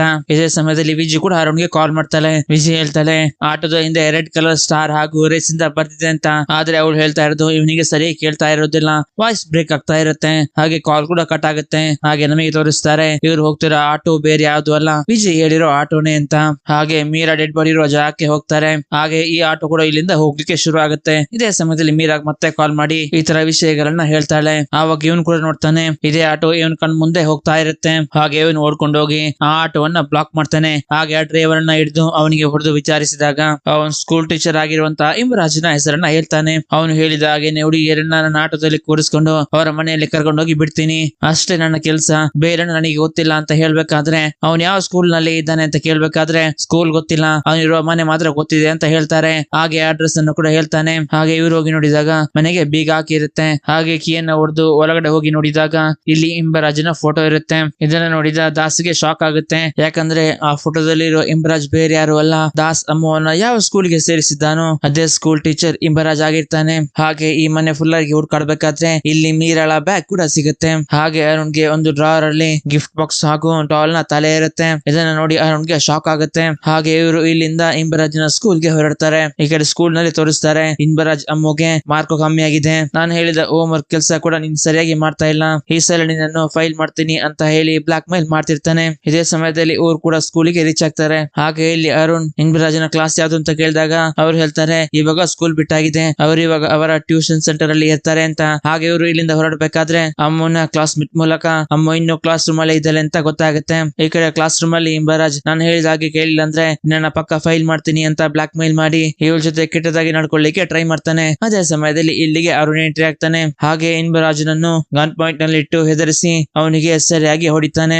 ಅರುಣ್ ಅವನಿಗೆ ಹೊಡೆದ ಏಟಿಗೆ ಇವನನ್ನ ಹಾಸ್ಪಿಟಲ್ ನಲ್ಲಿ ಅಡ್ಮಿಟ್ ಮಾಡ್ತಾರೆ. ಮತ್ತೆ ಇಲ್ಲಿ ಇಂಬರಾಜ್ಗೆ ವಿಚಾರಿಸಿದಾಗ ಇವನು ಹೇಳ್ತಾನೆ ನಾನು ಯಾರನ್ನು ಕೂಡ ಸಾಯಿಸ್ಲಿಲ್ಲ ಅಂತ ಹೇಳ್ಬೇಕಾದ್ರೆ ಇವರು ಹೇಳ್ತಾರೆ ಮೀರಾ ಮತ್ತು ನೀನು ಆಟೋದಲ್ಲಿ ಹೋಗ್ತಾ ಇರೋದನ್ನ ಒಬ್ರು ನೋಡಿದ್ದಾರೆ ಅಂತ ಹೇಳ್ಬೇಕಾದ್ರೆ ಇಂಬರಾಜ್ ಹೇಳ್ತಾನೆ ಅವಳು ನನ್ನ ಹತ್ರ ಟ್ಯೂಷನ್ ಕಲಿತಿರೋ ಹುಡುಗಿ ಹಾಗೆ ಅಂತ ಹೇಳಿ ಸ್ಟೋರಿಯನ್ನ ಹೇಳಿಕ್ಕೆ ಶುರು ಮಾಡ್ತಾನೆ. ಅವತ್ತಿನ ದಿನ ಇವರು ಸ್ಕೂಲ್ ಬಿಟ್ಟು ಹೋಗ್ಬೇಕಾದ್ರೆ ಮೀರಾ ಹತ್ತಿದ ಆಟೋದಲ್ಲಿ ಇಂಬರಾಜ್ ಕೂಡ ಹತ್ತಿ ಮೀರಾ ಜೊತೆ ಚೆನ್ನಾಗಿ ಮಾತಾಡಿ ಅವಳನ್ನು ಇಂಬರಾಜ್ನ ಮನೆಗೆ ಕರ್ಕೊಂಡು ಹೋಗಿರ್ತಾನೆ. ಇಲ್ಲಿ ಇಂಬರಾಜ್ ಕುಡಿಲಿಕ್ಕೆ ಏನಾದ್ರು ಕೊಡ್ತೀನಿ ಅಂತ ಹೇಳಿ ಅದರಲ್ಲಿ ನಿದ್ದೆ ಬರುವ ಮಾತ್ರೆಯನ್ನ ಮಿಕ್ಸ್ ಮಾಡೋದನ್ನ ಮೀರಾ ನೋಡಿ ಇಲ್ಲಿಂದ ಹೊರಗಡೆ ತಪ್ಪಿಸ್ಕೊಂಡು ಹೋದ್ಲು. ನಾನು ಹೋಗಿ ಚೆಕ್ ಮಾಡ್ಬೇಕಾದ್ರೆ ಮೀರಾ ಅಲ್ಲಿ ಇರ್ಲಿಲ್ಲ, ಆದ್ರೆ ಒಂದು ಗಿಫ್ಟ್ ಬಾಕ್ಸ್ ಮಾತ್ರ ಇತ್ತು. ಅದಾದ್ಮೇಲೆ ಅವಳ ಬ್ಯಾಗ್ ಅನ್ನ ಒಂದು ಸೈಡ್ ಅಲ್ಲಿ ಇಟ್ಟು ಮುಂದಿನ ದಿನ ನಾನು ಸ್ಕೂಲ್ಗೆ ಬಂದೆ ಅಂತ. ಇದನ್ನ ಕೇಳಿದ ಅರುಣ್ ಅವನಿಗೆ ಹೇಳ್ತಾನೆ ನಿನ್ ಸುಳ್ಳು ಹೇಳ್ತಾ ಇದ್ಯಾ, ನಮಗೆ ಗೊತ್ತು ನಿನ್ನನ್ನು ಜೀವಂತವಾಗಿ ಬಿಡುವ ಐಡಿಯಾದಲ್ಲೇ ಇಲ್ಲ, ಎಲ್ಲಾದ್ರೂ ನೀನು ಎಲ್ಲ ನಿಜವನ್ನ ಒಪ್ಕೊಂಡ್ರೆ ಜೀವಂತವಾಗಿ ಜೈಲಲ್ಲಾದ್ರೂ ಇರ್ಬೋದು ಅಂತ ಇಂಬರಾಜನನ್ನ ಅರುಣ್ ಬೆದರಿಸ್ತಾನೆ. ಹಾಗೆ ಸೈಕೋ ಕಿಲ್ಲರ್ ಇಂಬರಾಜನನ್ನ ಹಿಡಿದಿರುವಂತಹ ವಿಷಯವನ್ನ ಡಿಜಿಪಿ ಗಜರಾಜ್ಗೆ ಕೂಡ ಇನ್ಫಾರ್ಮ್ ಮಾಡ್ತಾರೆ. ಮುಂದಿನ ಸೀನ್ನಲ್ಲಿ ಅಮ್ಮ ಬರ್ತ್ಡೇ ಇರೋ ಕಾರಣ ಇವರು ಬರ್ತ್ಡೇ ಸೆಲೆಬ್ರೇಷನ್ ಅನ್ನ ಮಾಡ್ತಿರ್ತಾರೆ. ಹಾಗೆ ಇಲ್ಲಿ ಇವರಿಬ್ರು ಮಾತಾಡ್ತಿರ್ಬೇಕಾದ್ರೆ ಅರುಣ್ಗೆ ಹಾಸ್ಪಿಟಲ್ ನಿಂದ ಕಾಲ್ ಬರುತ್ತೆ. ಇಲ್ಲಿ ಬಂದು ನೋಡಿದಾಗ ಇಂಬರಾಜ್ ಕಾನ್ಸ್ಟೇಬಲ್ ವೆಂಕಟ್ ಅನ್ನು ಗನ್ ಪಾಯಿಂಟ್ ನಲ್ಲಿ ನಿಲ್ಲಿಸಿ ಎಲ್ಲ ಪೊಲೀಸರನ್ನ ಎಲ್ರು ಇಲ್ಲಿಂದ ಹೊರಟು ಹೋಗಿ ಅಂತ ಹೇಳ್ತಿರ್ತಾನೆ. ಅರುಣ್ ಇವಾಗ ವೆಂಕಟ್ ಅನ್ನು ಅವ್ನು ಬಿಡ್ಲಿಕ್ಕೆ ರೆಡಿ ಇಲ್ಲ ಅಂತ ಗೊತ್ತಾಗಿ ಇವನು ಹಿಂದೆಯಿಂದ ಲೆಫ್ಟ್ ನಲ್ಲಿ ಬರ್ಲಿಕ್ಕೆ ನೋಡ್ತಾನೆ. ಅದೇ ಸಮಯದಲ್ಲಿ ಇಂಬರಾಜ್ ಗನ್ ಪಾಯಿಂಟ್ ನಲ್ಲಿ ವೆಂಕಟ್ ನನ್ನು ಕರ್ಕೊಂಡು ಅದೇ ಲೆಫ್ಟ್ ಗೆ ಹತ್ತಾನೆ. ಅದೇ ಸಮಯದಲ್ಲಿ ಒಂದು ಗನ್ ಫೈರ್ ಆಗುವ ಸದ್ದು ಕೂಡ ಇಲ್ಲಿರುವ ಎಲ್ಲರಿಗೂ ಕೇಳಿಸುತ್ತೆ. ಹಾಗೆ ಎಲ್ಲ ನೋಡ್ತಿದ್ದ ಹಾಗೇನೆ ನಮಗೆ ಗೊತ್ತಾಗುತ್ತೆ ವೆಂಕಟ್ ನನ್ನು ಕಾಪಾಡ್ಲಿಕ್ಕೆ ಅರುಣ್ ಇಂಬರಾಜನನ್ನು ಶೂಟ್ ಮಾಡಿ ಸಾಯಿಸಿದ್ದಾನೆ ಅಂತ. ಹಾಗೆ ಎಲ್ರು ಅನ್ಕೋತಾರೆ ಸೈಕೋ ಕಿಲ್ಲರ್ ಸತ್ತು ಹೋದ ಅಂತ. ಇದೇ ಸಮಯದಲ್ಲಿ ಅರುಣ್ ಬೇಜಾರಿನಿಂದ ಇರ್ಬೇಕಾದ್ರೆ ಇವನಿಗೆ ಮನೆಯಿಂದ ಕಾಲ್ ಬರುತ್ತೆ. ಹಾಗೆ ಅಲ್ಲಿ ಹೋಗಿ ನೋಡಿದಾಗ ದಾಸ್ ಹೇಳ್ತಾನೆ ನನ್ನ ಮಗಳನ್ನ ಕಾಣ್ತಾ ಇಲ್ಲ ಅಂದ್ರೆ ಅಮ್ಮನ್ನ ಕಾಣಿಸ್ತಾ ಇಲ್ಲ ಅಂತ. ಇದರಿಂದ ಇವನಿಗೆ ಕೂಡ ಶಾಕ್ ಆಗುತ್ತೆ. ಆಮೇಲೆ ದಾಸ್ಗೆ ಸಮಾಧಾನ ಮಾಡಿ ಅವಳು ಇಲ್ಲೆಲ್ಲ ಇರ್ತಾಳೆ ನಾ ಹುಡ್ಕಾಡೋಣ ಅಂತ ಹೇಳ್ತಿರ್ಬೇಕಾದ್ರೇನೆ ಅರುಣ್ಗೆ ಸೈಕೋ ಕಿಲ್ಲರ್ ಇಟ್ಟು ಹೋಗಿರುವಂತಹ ಗಿಫ್ಟ್ ಬಾಕ್ಸ್ ಕಾಣಿಸುತ್ತೆ. ಹಾಗೆ ಈ ವಿಷಯ ಗೊತ್ತಾಗಿ ಎಲ್ಲ ಪೊಲೀಸರು ಅವಳನ್ನು ಹುಡುಕಾಡ್ಲಿಕ್ಕೆ ಶುರು ಮಾಡ್ತಾರೆ. ಬರ್ತ್ಡೇ ಸೆಲೆಬ್ರೇಟ್ ಮಾಡೋ ಟೈಮ್ ಅಲ್ಲಿ ಒಬ್ಬ ಚಿಕ್ಕ ಹುಡುಗ ಇದನ್ನೆಲ್ಲ ವಿಡಿಯೋ ಮಾಡಿರ್ತಾನೆ. ಆ ವಿಡಿಯೋದಲ್ಲಿ ಅಮ್ಮ ಮನೆ ಹೊರಗಡೆ ಯಾರ ಜೊತೆ ಮಾತಾಡ್ತಿರೋದು ರೆಕಾರ್ಡ್ ಆಗಿರುತ್ತೆ. ಹಾಗೆ ಅಮ್ಮನ ಫ್ರೆಂಡ್ ಅನ್ನು ವಿಚಾರಿಸಿದಾಗ ಅರುಣ್ಗೆ ಗೊತ್ತಾಗುವ ವಿಷಯವೇನಂತಂದ್ರೆ ಅಮ್ಮ ಹಾಗೂ ಇವನು ಹೊರಗಡೆ ಮಾತಾಡ್ತಿರೋ ಟೈಮ್ ಅಲ್ಲಿ ಇವನ ಹತ್ರ ಬಂದು ಒಂದು ಕಾರ್ ನಿಲ್ಲುತ್ತೆ. ಅದು ಬಂದ ತಕ್ಷಣ ಇವನು ಹೊರಟು ಹೋದ ಅಂತ. ಈ ವಿಷಯ ತಿಳ್ಕೊಂಡು ಅರುಣ್ ಆ ಕಾರ್ ಯಾರ್ದು ಅಂತ ಹುಡುಕಾಡ್ಲಿಕ್ಕೆ ಟ್ರೈ ಮಾಡ್ತಾನೆ. ಇದೇ ಸಮಯದಲ್ಲಿ ಅಮ್ಮ ಮಿಸ್ ಆಗಿ 2 ದಿನ ಆದ್ಮೇಲೆ ದಾಸ್ ಎಮೋಷನಲ್ ಆಗಿ ಅರುಣ್ಗೆ ಹೇಳ್ತಿರ್ತಾನೆ ಅಮ್ಮ ಮಿಸ್ ಆಗಿ 2 ದಿನ ಆಯ್ತು, ಅವಳಿಗೆ ಏನಾಗಿರ್ಬಾರ್ದು ಅಂತ. ಅದೇ ಸಮಯದಲ್ಲಿ ಅರುಣ್ಗೆ ದಾಸ್ನ ಕಾರ್ ಡಿಕ್ಕಿಯಲ್ಲಿ ಒಂದು ಕವರ್ ಕಾಣಿಸುತ್ತೆ. ಹಾಗೆ ಡಿಕ್ಕಿಯನ್ನು ಓಪನ್ ಮಾಡಿದ ತಕ್ಷಣನೇ ಇವನಿಗೆ ನೋಡಿ ಶಾಕ್ ಆಗುತ್ತೆ. ಯಾಕೆಂತಂದ್ರೆ ಅದರೊಳಗೆ ಅಮ್ಮನ ಡೆಡ್ ಬಾಡಿ ಇರುತ್ತೆ. ಈ ವಿಷಯ ದಾಸಿಗೆ ಗೊತ್ತಾಗಿ ಜೋರಾಗಿ ಅಲ್ಲಿಗೆ ಕೂಡ ಶುರು ಮಾಡ್ತಾನೆ. ಇದೇ ಟೈಮ್ ಅಲ್ಲಿ ಇಲ್ಲಿಗೆ ಕೋಕಿಲ ಬರ್ತಾಳೆ. ಅಮ್ಮ ಸತ್ತು ಹೋಗಿರೋ ವಿಷಯ ಇವಳಿಗೆ ಗೊತ್ತಾಗಬಾರ್ದು ಅಂತ ಇದನ್ನ ಇಲ್ಲಿ ಇವರು ಮುಚ್ಚಿ ಹಾಕ್ತಾರೆ. ಹಾಗೆ ಅರುಣ್ ಅವಳ ಡೆಡ್ ಬಾಡಿಯನ್ನ ಡಾಕ್ಟರ್ ನಂದನ್ನ ಲ್ಯಾಬ್ಗೆ ತಗೊಂಡ್ ಬರ್ತಾನೆ. ಹಾಗೆ ಇವನ್ ಕೂಡ ತುಂಬಾ ಎಮೋಷನಲ್ ಆಗಿ ಅಳ್ತಾ ಕೂಡ ಇರ್ತಾನೆ. ಹಾಗೆ ದಾಸ್ ತನ್ನ ವೈಫ್ ಗೆ ತನ್ನ ಮಗಳು ಸತ್ತು ಹೋಗಿರುವಂತಹ ವಿಷಯ ಗೊತ್ತಾಗಬಾರ್ದು ಅಂತ ಅರುಣ್ಗೆ ಹೇಳಿ ಈ ಊರ್ ಬಿಟ್ಟೆ ಇವ್ರು ಹೋಗ್ತಾರೆ. ಹಾಗೆ ಹ್ಯೂಮನ್ ರೈಟ್ಸ್ ಕಮಿಷನ್ ಆಫೀಸ್ ಅಲ್ಲಿ ಹಾಸ್ಪಿಟಲ್ ನಲ್ಲಿ ಗನ್ ಫೈರ್ ಆಗಿರೋದಕ್ಕೆ ಅರುಣ್ ಅನ್ನ ಸಸ್ಪೆಂಡ್ ಮಾಡ್ಬೇಕು ಅಂತ ಇವರು ಡಿಸೈಡ್ ಮಾಡ್ತಾರೆ. ಹಾಗೆ ಈ ವಿಷಯವನ್ನ ಡಿಜಿಪಿ ಕೂಡ ಅರುಣ್ಗೆ ತಿಳಿಸ್ತಾರೆ. ಮತ್ತೆ ಈ ಕೇಸ್ನೊಳಗೆ ಮತ್ತೆ ಇನ್ವಾಲ್ವ್ ಆಗ್ಬೇಡ ಅಂತಾನು ಹೇಳ್ತಾರೆ. ಇದರಿಂದ ಅರುಣ್ ತುಂಬಾ ಸಿಟ್ಟಿಗೆ ಒಳಗಾಗ್ತಾನೆ. ಹಾಗೆ ಮನೆಯಲ್ಲಿರುವ ಎಲ್ಲಾ ವಸ್ತುಗಳನ್ನು ಹೊಡೆದಾಕ್ತಿರ್ಬೇಕಾದ್ರೆ ವಿಜಿ ಅರುಣ್ ಅನ್ನ ಸಮಾಧಾನ ಮಾಡ್ತಾಳೆ. ಹಾಗೆ ಇವನಿಗೆ ಕೂಡ ಗೊತ್ತಾಗಿರುತ್ತೆ ಇಂಬರಾಜ್ ಸೈಕೋ ಕಿಲ್ಲರ್ ಅಲ್ಲ, ಸೈಕೋ ಕಿಲ್ಲರ್ ಬೇರೆ ಯಾರು ಅಂತ. ಹಾಗೆ ಇಲ್ಲಿ ತುಂಬಾ ಎಮೋಷನಲ್ ಆಗಿ ವಿಜಿ ಜೊತೆ ಮಾತಾಡ್ಲಿಕ್ಕೆ ಶುರು ಮಾಡ್ತಾನೆ. ಹಾಗೆ ಇದನ್ನ ಕಯಲ್ ಅವಳ ಇಯರಿಂಗ್ ಮಿಷಿನ್ ನಲ್ಲಿ ರೆಕಾರ್ಡ್ ಮಾಡಿ ಮತ್ತೆ ಅರುಣ್ಗೆ ಕೇಳಿಸ್ತಾಳೆ. ಇದೇ ಸಮಯದಲ್ಲಿ ವಿಜಯ ಮೂಲಕ ಅರುಣ್ಗೆ ಇಲ್ಲಿ ಒಂದು ವಿಷಯ ಗೊತ್ತಾಗುತ್ತೆ. ಅದೇನಂತಂದ್ರೆ ಇದೇ ತರಹದ ಮಿಷಿನ್ ಮೀರಾ ಕೂಡ ಯೂಸ್ ಮಾಡ್ತಿದ್ಲು ಅಂತ. ಇದೇ ಸಮಯದಲ್ಲಿ ಇವನಿಗೆ ನೆನಪಾಗಿ ಡಾಕ್ಟರ್ ನಂದನನ್ನ ಮೀಟ್ ಆಗಿ ಮೀರಾ ಬಾಡಿಯಲ್ಲಿ ಇದ್ದಂತಹ ಥಿಂಗ್ಸ್ ಎಲ್ಲ ಇವನು ಚೆಕ್ ಮಾಡ್ಲಿಕ್ಕೆ ಶುರು ಮಾಡ್ತಾನೆ. ಅದರಲ್ಲಿ ಇಯರಿಂಗ್ ಮಿಷಿನ್ ಕೂಡ ಸಿಗುತ್ತೆ. ಅದನ್ನ ಇವರಿಬ್ರು ಚೆಕ್ ಮಾಡ್ತಿರ್ಬೇಕಾದ್ರೆ ಅದರಲ್ಲಿ ಮೀರಾ ಅಳ್ತಿರೋ ಸದ್ದು ಕೇಳಿಸ್ತಾ ಇರುತ್ತೆ. ಹಾಗೆ ಹಿಂದಿನಿಂದ ಒಂದು ಪಿಯಾನೋ ಮ್ಯೂಸಿಕ್ ಸದ್ದು ಕೂಡ ಕೇಳಿಸ್ತಾ ಇರುತ್ತೆ. ಹಾಗೆ ಅರುಣ್ ಸ್ಟುಡಿಯೋಗೆ ಹೋಗಿ ಈ ಮ್ಯೂಸಿಕ್ ಅನ್ನ ರೆಡಿ ಮಾಡ್ತಾನೆ. ಮತ್ತೆ ಅವ್ರ ಹತ್ರ ಕೇಳ್ತಾನೆ ಈ ತರಹದ ಮ್ಯೂಸಿಕ್ ಎಲ್ಲಾದ್ರೂ ರಿಲೀಸ್ ಆಗಿದೆ ಅಂತ. ಅದಕ್ಕೆ ಅವ್ರು ಹೇಳ್ತಾರೆ ಇದುವರೆಗೂ ಈ ತರದ ಮ್ಯೂಸಿಕ್ ಎಲ್ಲಿ ರಿಲೀಸ್ ಆಗಿಲ್ಲ ಅಂತ. ಹಾಗೆ ಈ ಮ್ಯೂಸಿಕ್ ಅನ್ನ ಇಟ್ಕೊಂಡು FM ನಲ್ಲಿ ಪ್ಲೇ ಮಾಡ್ಬೇಕು ಅಂತ ಡಿಸೈಡ್ ಮಾಡ್ತಾನೆ. ಯಾಕೆಂತಂದ್ರೆ ಈ ಮ್ಯೂಸಿಕ್ ಅನ್ನ ಯಾರಾದ್ರೂ ಕೇಳಿದ್ರೆ ಹೇಳ್ಬಹುದು ಅಂತ. ಹಾಗೆ ಇಲ್ಲಿ ಕೂಡ ಒಂದು ಸ್ಲಾಟ್ ಅನ್ನ ಬುಕ್ ಮಾಡಿ ಇವರು ಮ್ಯೂಸಿಕ್ ಅನ್ನ ಪ್ಲೇ ಮಾಡಿ ಈ ಮ್ಯೂಸಿಕ್ ಅನ್ನ ಯಾರಾದ್ರೂ ಕೇಳಿದ್ರೆ ನಮಗೆ ಕಾಲ್ ಮಾಡಿ ಹೇಳಿ, ಅವರಿಗೆ ಒಂದು ಗಿಫ್ಟ್ ಇದೆ ಅಂತ ಹೇಳ್ತಾರೆ. ಹಾಗೆ ಇವರಿಗೆ ತುಂಬಾ ಕಾಲ್ ಕೂಡ ಬರುತ್ತೆ, ಆದ್ರೆ ಅದರಲ್ಲಿ ಇವರಿಗೆ ಬೇಕಾಗಿರೋ ಇನ್ಫಾರ್ಮೇಶನ್ ಸಿಗೋದಿಲ್ಲ. ಮತ್ತೆ ಫೈನಲ್ ಆಗಿ ಇವರು ಪ್ರೋಗ್ರಾಮ್ ಅನ್ನ ಕ್ಲೋಸ್ ಮಾಡಿ ಹೋಗ್ಬೇಕಾದ್ರೆ ಒಂದು ಕಾಲ್ ಬರುತ್ತೆ. ಅದರಲ್ಲಿ ಒಬ್ಳು ಸ್ಟೂಡೆಂಟ್ ಹೇಳ್ತಾಳೆ, ಈ ಮ್ಯೂಸಿಕ್ ನಮ್ಮ ಆನ್ಯುವಲ್ ಡೇ ಫಂಕ್ಷನ್ ಅಲ್ಲಿ ಕೇಳಿದ್ದೀನಿ ಅಂತ. ಹಾಗೆ ಆ ಸ್ಕೂಲ್ ನ ಇನ್ಫಾರ್ಮೇಶನ್ ತಿಳ್ಕೊಂಡು ಆ ಸ್ಕೂಲ್ ಹೋಗಿ ಅವರ ಪ್ರಿನ್ಸಿಪಲ್ ಹತ್ರ ವಿಚಾರಿಸ್ತಾರೆ. ಅವಾಗ ಅವರು ಕೂಡ ಹೌದು, ನೀವು ಹೇಳಿರೋ ಡೇಟ್ ಅಲ್ಲಿ ನಮ್ಮ ಸ್ಕೂಲಲ್ಲಿ ಆನ್ಯುವಲ್ ಡೇ ಫಂಕ್ಷನ್ ಆಗಿತ್ತು ಅಂತ ಹೇಳ್ಬೇಕಾದ್ರೆ ನನಗೆ ಅದರ ವಿಡಿಯೋವನ್ನ ತೋರಿಸಬಹುದು ಅಂತ ಹೇಳ್ಬೇಕಾದ್ರೆ ಇವ್ರು ಕೂಡ ತೋರಿಸ್ಲಿಕ್ಕೆ ಶುರು ಮಾಡ್ತಾರೆ. ಹಾಗೆ ಅದರಲ್ಲಿ ಒಬ್ಳು ಲೇಡಿ ಮ್ಯಾಜಿಕ್ ಮಾಡ್ತಿದ್ದ ಹಾಗೇನೆ ಅವಳ ಹಿಂದೆ ಈ ಮ್ಯೂಸಿಕ್ ಪ್ಲೇ ಆಗ್ತಿರೋದನ್ನ ಅರುಣ್ ಗಮನಿಸ್ತಾನೆ. ಮತ್ತೆ ಅರುಣ್ ಈ ಲೇಡಿ ಯಾರು ಅಂತ ವಿಚಾರಿಸಿದಾಗ ಅವರಿಗೆ ಮಾತು ಬರಲ್ಲ. ಅವರೇ ವಾಲಂಟಿಯರ್ ಆಗಿ ಮ್ಯಾಜಿಕ್ ಶೋ ಅನ್ನ ಮಾಡ್ಕೊಡ್ತೀನಿ ಅಂತ ಹೇಳಿದ ಕಾರಣ ಅವರಿಗೆ ಮ್ಯಾಜಿಕ್ ಶೋ ಮಾಡ್ಲಿಕ್ಕೆ ಪರ್ಮಿಷನ್ ಅನ್ನ ಕೊಟ್ಟಿದ್ದೀವಿ ಅಂತ ಹೇಳ್ತಾನೆ. ಹಾಗೆ ಇದರಲ್ಲಿ ಇನ್ನೊಂದು ವಿಷಯವನ್ನು ಕೂಡ ನೋಟಿಸ್ ಮಾಡ್ತಾನೆ. ಅದೇನಂತಂದ್ರೆ ಆ ಮ್ಯಾಜಿಕ್ ಮಾಡ್ಬೇಕಾದ್ರೆ ಅದರಲ್ಲಿ ಒಬ್ಳು ಸ್ಕೂಲ್ ಹುಡುಗಿ ಕೂಡ ಬಂದಿರ್ತಾಳೆ. ಅದು ಬೇರೆ ಯಾರು ಅಲ್ಲ, ಸ್ಟಾರ್ಟಿಂಗ್ ಅಲ್ಲಿ ಸತ್ತೋಗಿರುವಂತಹ ಸಂಯುಕ್ತ ಆಗಿರ್ತಾಳೆ. ಹಾಗೆ ಅರುಣ್ ವಿಜಿಗೆ ಕಾಲ್ ಮಾಡಿ ಮೀರಾ ಕಾಣೆ ಆಗಿದ್ದಕ್ಕಿಂತ ಮುಂಚೆ ನಿಮ್ಮ ಸ್ಕೂಲ್ ಅಲ್ಲಿ ಯಾರಾದ್ರೂ ಮ್ಯಾಜಿಕ್ ಶೋ ನಡೆದಿದೆ ಅಂತ ಹೇಳ್ಬೇಕಾದ್ರೆ ಹೌದು ನಡೆದಿದೆ ಅಂತ ಹೇಳ್ತಾಳೆ. ಮೊದ್ಲು ಹೋಗಿ ಆ ವಿಡಿಯೋವನ್ನ ಚೆಕ್ ಮಾಡು ಅಂತ ಅರುಣ್ ಹೇಳ್ತಾನೆ. ಹಾಗೆ ವೆಂಕಟ್ಗೆ ಕಾಲ್ ಮಾಡಿ ನೀನ್ ಹೋಗಿ ಆ ಮೊದಲ ಸ್ಕೂಲ್ಗೆ ಹೋಗಿ ಅಲ್ಲಿ ಯಾವ್ದಾದ್ರು ಮ್ಯಾಜಿಕ್ ಶೋ ನಡೆದಿದೆ ಅಂತ ಚೆಕ್ ಮಾಡು ಅಂತ ಹೇಳ್ತಾರೆ. ಹಾಗೆ ಇವನು ಕೂಡ ಅಮ್ಮ ಸ್ಕೂಲ್ಗೆ ಹೋಗಿ ಅಲ್ಲಿ ನಡೆದಿರುವಂತಹ ಮ್ಯಾಜಿಕ್ ಶೋ ನ ಚೆಕ್ ಮಾಡ್ಬೇಕಾದ್ರೆ ಎಲ್ಲ ಮ್ಯಾಜಿಕ್ ಶೋ ಅನ್ನ ಮಾಡಿರೋದು ಒಬ್ಳೆ ಲೇಡಿ. ಅವಳು ಮ್ಯಾಜಿಕ್ ಮಾಡ್ಲಿಕ್ಕೆ ಯಾರನ್ನೆಲ್ಲ ಸ್ಟೇಜ್ ಕರೆದಿದ್ದಾಳೋ ಅವರನ್ನೆಲ್ಲ ಕಿಡ್ನಾಪ್ ಮಾಡಿದ್ದಾರೆ. ಹಾಗೆ ಅದರಲ್ಲಿ ವಾಲಂಟಿಯರ್ ಆಗಿ ಸಿಕ್ಕಿರೋದು ಸಂಯುಕ್ತ, ಅಮುದ, ಮೀರಾ ಹಾಗೂ ಅಮ್ಮು. ಮ್ಯಾಜಿಕ್ ಅನ್ನ ಹುಡುಗಿಯರನ್ನ ಕಿಡ್ನಾಪ್ ಮಾಡ್ಲಿಕ್ಕೆ ಒಂದು ಟೂಲ್ ಆಗಿ ಯೂಸ್ ಮಾಡ್ತಿದ್ದಾಳೆ. ಹೇಗೆ ಅಂತಂದ್ರೆ ಮ್ಯಾಜಿಕ್ ನ ಮೂಲಕ ಅವಳಿಗೆ ಬೇಕಾಗಿರುವಂತಹ ವಿಕ್ಟಿಮ್ ಅನ್ನ ಚೂಸ್ ಮಾಡ್ತಾಳೆ. ಹಾಗೆ ಅವರ ಜೊತೆ ಕ್ಲೋಸ್ ಆಗ್ತಾಳೆ. ಮತ್ತೆ ಅವರನ್ನ ಫಾಲೋ ಮಾಡ್ಲಿಕ್ಕೆ ಕೂಡ ಶುರು ಮಾಡ್ತಾಳೆ. ಹಾಗೆ ಕಿಡ್ನಾಪ್ ಕೂಡ ಮಾಡ್ತಾಳೆ. ಇವಾಗ ನಮಗೆ ಗೊತ್ತಾಗಬೇಕಾಗಿರೋ ಒಂದೇ ವಿಷಯ ಏನಂತಂದ್ರೆ ರೀಸೆಂಟ್ ಆಗಿ ಯಾವ ಸ್ಕೂಲ್ ಅಲ್ಲಿ ಮ್ಯಾಜಿಕ್ ಶೋ ನಡೆದಿದೆ ಅಂತ. ಅದರ ಮೂಲಕ ನಾವು ಅವಳನ್ನು ರೀಚ್ ಮಾಡಬಹುದು ಅಂತ ಹೇಳ್ತಾನೆ. ಹಾಗೆ ಇವರಿಗೆ ಒಂದು ಸ್ಕೂಲ್ ನಲ್ಲಿ ಮ್ಯಾಜಿಕ್ ಶೋ ನಡೆದಿದೆ ಅಂತ ಇನ್ಫಾರ್ಮೇಶನ್ ಕೂಡ ಸಿಗುತ್ತೆ. ಹಾಗೆ ಅಲ್ಲಿಗೆ ಹೋಗಿ ಆ ಮ್ಯಾಜಿಕ್ ಶೋ ಅಲ್ಲಿ ನಡೆದಿರುವಂತಹ ಆ ಲೇಡಿ ಜೊತೆ ಇರುವಂತಹ ಸ್ಟೂಡೆಂಟ್ ಎಲ್ಲಿದ್ದಾಳೆ ಅಂತ ತಿಳ್ಕೊಂಡು ಆ ಕ್ಲಾಸ್ ರೂಮ್ ಗೆ ಹೋಗ್ತಾನೆ. ಆವಾಗ ಇವಳು ಅಲ್ಲೇ ಇರ್ತಾಳೆ. ಇದನ್ನ ನೋಡಿ ಇವನು ಸ್ವಲ್ಪ ಕೂಲ್ ಆಗ್ತಾನೆ. ಹಾಗೆ ಇಲ್ಲಿರುವ ಎಲ್ಲಾ ಹುಡುಗಿಗೆ ಹೇಳುವ ಹಾಗೆ ಆ ಹುಡುಗಿಗೆ ಸೇರಿಸಿ ಒಂದು ಮೋಟಿವೇಶನ್ ಅನ್ನ ಇಲ್ಲಿ ಕೊಡ್ತಾನೆ. ನೀವು ಯಾವ್ದಾದ್ರು ಒಂದು ಪ್ರಾಬ್ಲಮ್ ಅಲ್ಲಿ ಸಿಗಾಕೊಂಡ್ರೆ ಅದನ್ನ ಯಾವ ತರ ಫೇಸ್ ಮಾಡ್ಬೇಕು ಅಂತಾನು ಹೇಳಿಕೊಡ್ತಾನೆ. ಹಾಗೆ ಯಾರಾದ್ರೂ ಯಾವ್ದಾದ್ರು ಒಂದು ಪ್ರಾಬ್ಲಮ್ ಅಲ್ಲಿ ಸಿಗಾಕೊಂಡ್ರೆ ಇಮಿಡಿಯೇಟ್ ಆಗಿ ನನಗೆ ಕಾಲ್ ಮಾಡಿ ಅಂತ ಒಂದು ಪರ್ಸನಲ್ ನಂಬರ್ ಅನ್ನು ಕೂಡ ಕೊಡ್ತಾನೆ. ಹಾಗೆ ಸಂಜನಾ ಹತ್ರ ಹೋಗಿ ಅವಳ ಮೊಬೈಲ್ ತಗೊಂಡು ಅವರ ನಂಬರ್ ಅನ್ನ ಸೇವ್ ಮಾಡ್ಕೊತಾನೆ. ಹಾಗೆ ಇವನ ನಂಬರ್ ಅನ್ನು ಕೂಡ ಸಂಜನಾ ಮೊಬೈಲ್ ಅಲ್ಲಿ ಸೇವ್ ಮಾಡ್ತಾನೆ. ಹಾಗೆ ಸ್ಕೂಲ್ ಬಿಟ್ಟ ಮೇಲೆ ಸಂಜನಾ ಎಲ್ಲಿ ಹೋಗ್ತಾರೆ ಅಂತ ಇವರು ಫಾಲೋ ಮಾಡ್ಲಿಕ್ಕೆ ಶುರು ಮಾಡ್ತಾರೆ. ಹಾಗೆ ಇವಳು ವಾಕಿಂಗ್ ಮಾಡ್ತಿದ್ದ ಹಾಗೇನೆ ಇವ್ರು ಕೂಡ ಹಿಂದೆಯಿಂದ ನೋಡ್ತಿರ್ತಾರೆ. ಅದೇ ಸಮಯದಲ್ಲಿ ಸಂಜನಾಳ ಹಿಂದೆ ಒಂದು ಕಾರ್ ಬಂದು ನಿಂತ್ಕೊಳ್ಳುತ್ತೆ. ಅದೇ ಸಮಯದಲ್ಲಿ ಇವರಿಗೆ ಅಡ್ಡಲಾಗಿ ಒಂದು ಲಾರಿ ಬಂದು ಕೂಡ ನಿಂತ್ಕೊಳ್ಳುತ್ತೆ. ಹಾಗೆ ಇವ್ರು ಹೋಗಿ ನೋಡುವಷ್ಟರಲ್ಲಿ ಕಾರ್ ಕೂಡ ಇರೋದಿಲ್ಲ, ಸಂಜನಾ ಕೂಡ ಇರೋದಿಲ್ಲ. ಅದೇ ಸಮಯದಲ್ಲಿ ಅರುಣ್ ನಿಂತಿರೋ ಪಕ್ಕದ ಮನೆಯಲ್ಲಿ ಸಂಜನಾ ಇರೋದನ್ನ ಗಮನಿಸಿ ಅವಳಿಗೆ ಅರುಣ್ ಕೇಳ್ತಾನೆ, ಆ ಕಾರ್ ನಲ್ಲಿ ಬಂದವರು ನಿನ್ನ ಹತ್ರ ಏನ್ ಕೇಳ್ದ ಅಂತ. ಅದಕ್ಕೆ ಇವಳು ಕೂಡ ಅಡ್ರೆಸ್ ಕೇಳ್ದ ಅಂತ ಹೇಳ್ತಾನೆ. ಮತ್ತೆ ಸಂಜನಾ ಕೇಳ್ತಾಳೆ ನೀವ್ ಯಾರು ಅಂತ. ಆವಾಗ ಅರುಣ್ ಹೇಳ್ತಾನೆ ನಾನು ನಿನ್ನ ಕ್ಲಾಸಿಗೆ ಬಂದಿರೋದು, ಮೊಬೈಲ್ ನಂಬರ್ ನ ಕೊಟ್ನಲ್ಲ ಅಂತ. ಆವಾಗ ಅವಳು ಹೇಳ್ತಾಳೆ ಆವಾಗ ನಮಗೆ ಕೂಡ ಗೊತ್ತಾಗುತ್ತೆ ಇವಾಗ ಮಾತಾಡ್ತಾ ಇರೋದು ಸಂಜನಾ ಅಲ್ಲ ಸಂಗೀತ ಅಂತ.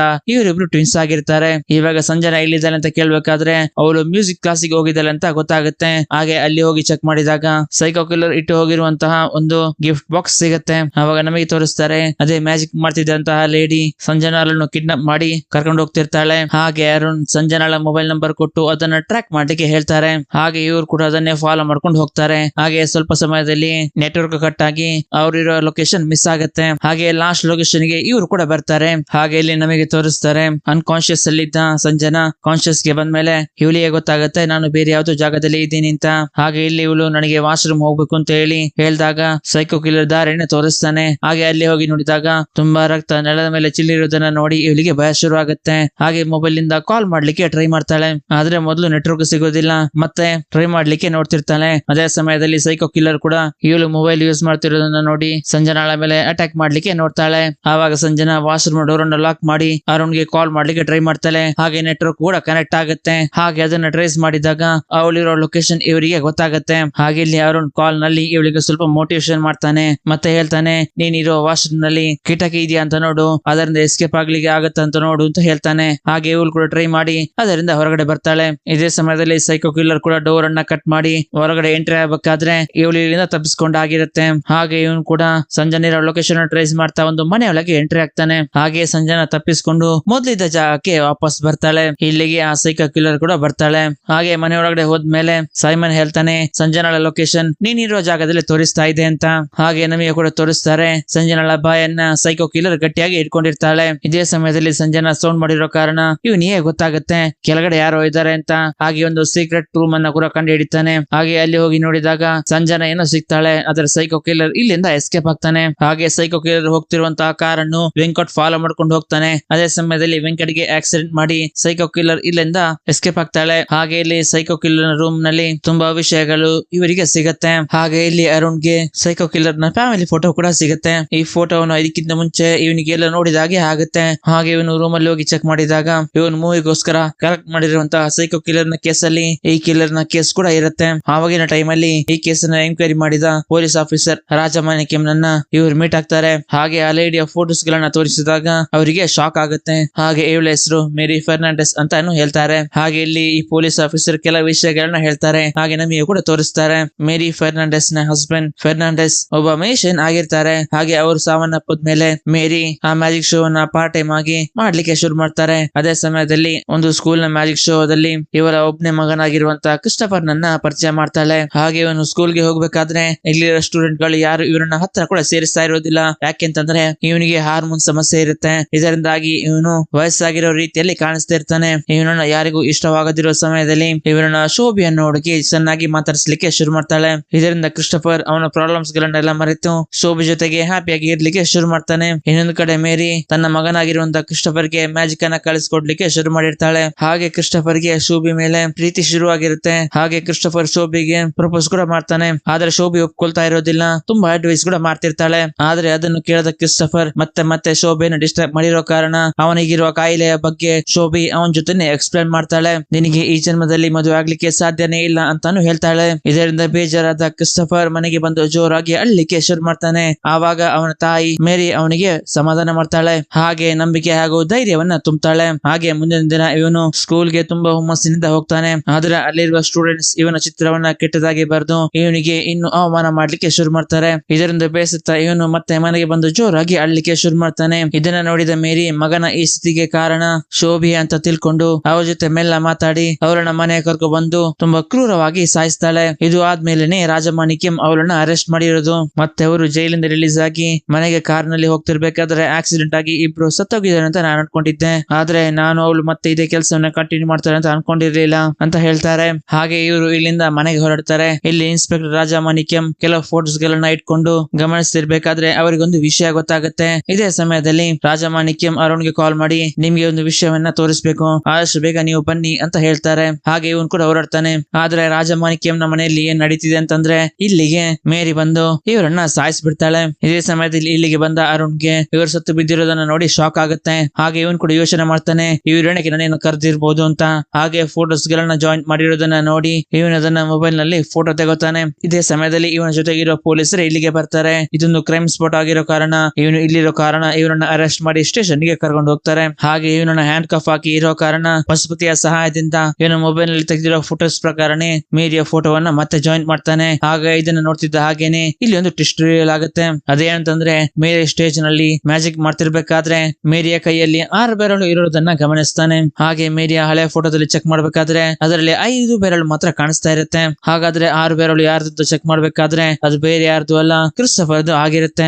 ಇವಾಗ ಇಲ್ಲಿ ನಮಗೆ ತೋರಿಸ್ತಾರೆ ಶೋಭಿಯನ್ನ ಸಾಯಿಸಿರೋದು ಬೇರೆ ಯಾರು ಅಲ್ಲ, ಇದೇ ಕ್ರಿಸ್ಟಫರ್ ಆಗಿರ್ತಾನೆ. ಅದು ಮಾತ್ರ ಅಲ್ಲ, ಇವಾಗ ನಡೀತಿರೋ ಎಲ್ಲಾ ಕೊಲೆಗಳಿಗೆ ಕಾರಣ ಕ್ರಿಸ್ಟಫರೇ ಅಂತ ಅರುಣ್ ಡಿಸೈಡ್ ಮಾಡ್ತಾನೆ. ಕ್ರಿಸ್ಟಫರ್ ಅವನ ತಾಯಿಯ ವೇಷ ಹಾಕಿ ಎಲ್ಲರನ್ನ ಡೈವರ್ಟ್ ಮಾಡ್ಲಿಕ್ಕೆ ಈ ತರ ಮಾಡಿರ್ತಾನೆ. ಈ ವಿಷಯವನ್ನ ಲಕ್ಷ್ಮಿಯ ಕೂಡ ಹೇಳ್ತಾನೆ. ಆದ್ರೆ ಅವಳು ಕೇಳ್ತಾ ಇರೋದಿಲ್ಲ. ಇದೇ ಸಮಯದಲ್ಲಿ ಕ್ರಿಸ್ಟಫರ್ ವಿಜಯ ಮನೆಗೆ ಬಂದು ಕೈಲ್ ಅನ್ನು ಕಿಡ್ನಾಪ್ ಮಾಡ್ಕೊಂಡು ಹೋಗ್ತಾನೆ. ಈ ವಿಷಯವನ್ನ ವಿಜಿ ಅರುಣ್ಗೆ ಕಾಲ್ ಮಾಡಿ ತಿಳಿಸ್ತಾಳೆ. ಹಾಗೆ ಅರುಣ್ ವೆಂಕಟ್ಗೆ ತಿಳಿಸ್ತಾನೆ ನಾವು ಹುಡುಕ್ತಾ ಇರೋದು ಹುಡುಗಿನಲ್ಲ ಹುಡುಗನನ್ನ, ಅವನ ಹೆಸರು ಕ್ರಿಸ್ಟಫರ್ ಅಂತ. ಅದೇ ಸಮಯದಲ್ಲಿ ವೆಂಕಟ್ ಒಂದು ಕಾರನ್ನ ಬ್ಲಾಕ್ ಮಾಡಿ ನಿಲ್ಲಿಸಿರ್ತಾನೆ.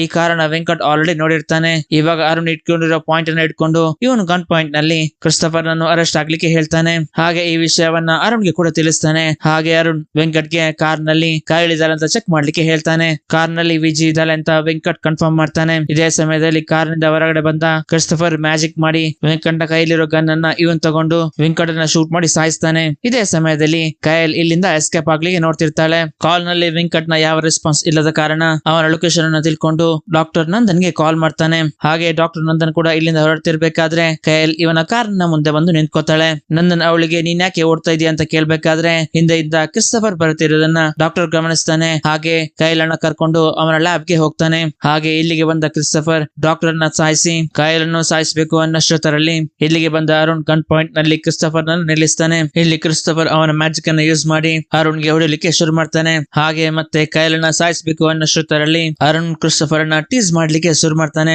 ಹೇಗೆ ಅಂತಂದ್ರೆ ಇವರನ್ನ ಸ್ಕೂಲ್ ನಲ್ಲಿ ಯಾವ ತರ ಟೀಸಿಂಗ್ ಮಾಡ್ತಾ ಇದ್ರು ಅದೇ ತರ ಮಾಡ್ಲಿಕ್ಕೆ ಶುರು ಮಾಡ್ತಾನೆ. ಇದರಿಂದ ಕ್ರಿಸ್ಟೋಫರ್ ಗೆ ಕೋಪ ಬರುತ್ತೆ. ಹಾಗೆ ಅವನ ಮ್ಯಾಜಿಕ್ ಅನ್ನ ಮರೆತು ಅವನು ಅರುಣ್ ಗೆ ಹೊಡಿಲಿಕ್ಕೆ ಹೋಗ್ಬೇಕಾದ್ರೆ ಅರುಣ್ ಕ್ರಿಸ್ಟೋಫರ್ ಗೆ ಸರಿಯಾಗಿ ಹೊಡಿತಾನೆ. ಹಾಗೆ ಲಾಸ್ಟ್ ನಲ್ಲಿ ಅರುಣ್ ಒಂದು ರಾಡ್ ನಿಂದ ಕ್ರಿಸ್ಟೋಫರ್ ಗೆ ಸುಚ್ಚಿ ಅವರನ್ನ ಸಾಯಿಸ್ತಾನೆ. ಹಾಗೆ ಇವನ್ ಕೂಡ ಅನ್ಕಾನ್ಶಿಯಸ್ ಆಗ್ತಾನೆ. ಹಾಗೆ ಮುಂದಿನ ಸೀನ್ ನಲ್ಲಿ ಹಾಸ್ಪಿಟಲ್ ನಲ್ಲಿ ತೋರಿಸ್ತಾರೆ. ಹಾಗೆ ನ್ಯೂಸ್ ನಲ್ಲಿ ಸೈಕೋ ಕಿಲ್ಲರ್ ಅನ್ನ ಪೊಲೀಸರು ಸುಟ್ಟು ಸಾಯಿಸಿದ್ರು ಅಂತ ಹೇಳ್ತಿರ್ತಾರೆ. ಇದೇ ಸಮಯದಲ್ಲಿ ಒಂದು ಪ್ರೊಡ್ಯೂಸರ್ ವಿನಿಯ ಕಾಲ್ ಮಾಡಿ, ನೀನು ಅವತ್ತು ಹೇಳಿರೋ ಸೈಕೋ ಸ್ಟೋರಿ ನನಗೆ ಓಕೆ, ಇವಾಗಿನ ಟೈಮ್ ಅಲ್ಲಿ ಈ ಮೂವಿ ಮಾಡಿದ್ರೆ ತುಂಬಾ ಹಿಟ್ ಆಗ್ಲಿಕ್ಕೆ ಚಾನ್ಸ್ ಇದೆ, ಬಂದು ನನ್ನನ್ನ ಮೀಟ್ ಆಗು ಅಂತ ಹೇಳ್ತಾನೆ. ಇಲ್ಲಿಗೆ ಈ ಮೂವಿ ಎಂಡ್ ಆಗುತ್ತೆ. ಈ ಎಕ್ಸ್ಪ್ಲನೇಷನ್ ಹೇಗಿತ್ತು ಅಂತ ಕಮೆಂಟ್ ನಲ್ಲಿ ಮೆನ್ಷನ್ ಮಾಡಿ ತಿಳಿಸಿ. ಇಷ್ಟ ಆಗಿದ್ರೆ ಒಂದು ಲೈಕ್ ಮಾಡಿ, ಹಾಗೆ ಚಾನಲ್ ಅನ್ನು ಸಬ್ಸ್ಕ್ರೈಬ್ ಮಾಡಿ. ನೀವು ಮಾಡೋ ಪ್ರತಿಯೊಂದು ಲೈಕ್ಸ್ ನನಗೆ ಮುಂದಿನ ವಿಡಿಯೋಸ್ ಮಾಡ್ಲಿಕ್ಕೆ ಮೋಟಿವೇಶನ್ ಆಗಿರುತ್ತೆ. Thanks for watching. ಸಿಗೋಣ ಮುಂದಿನ ವಿಡಿಯೋದಲ್ಲಿ.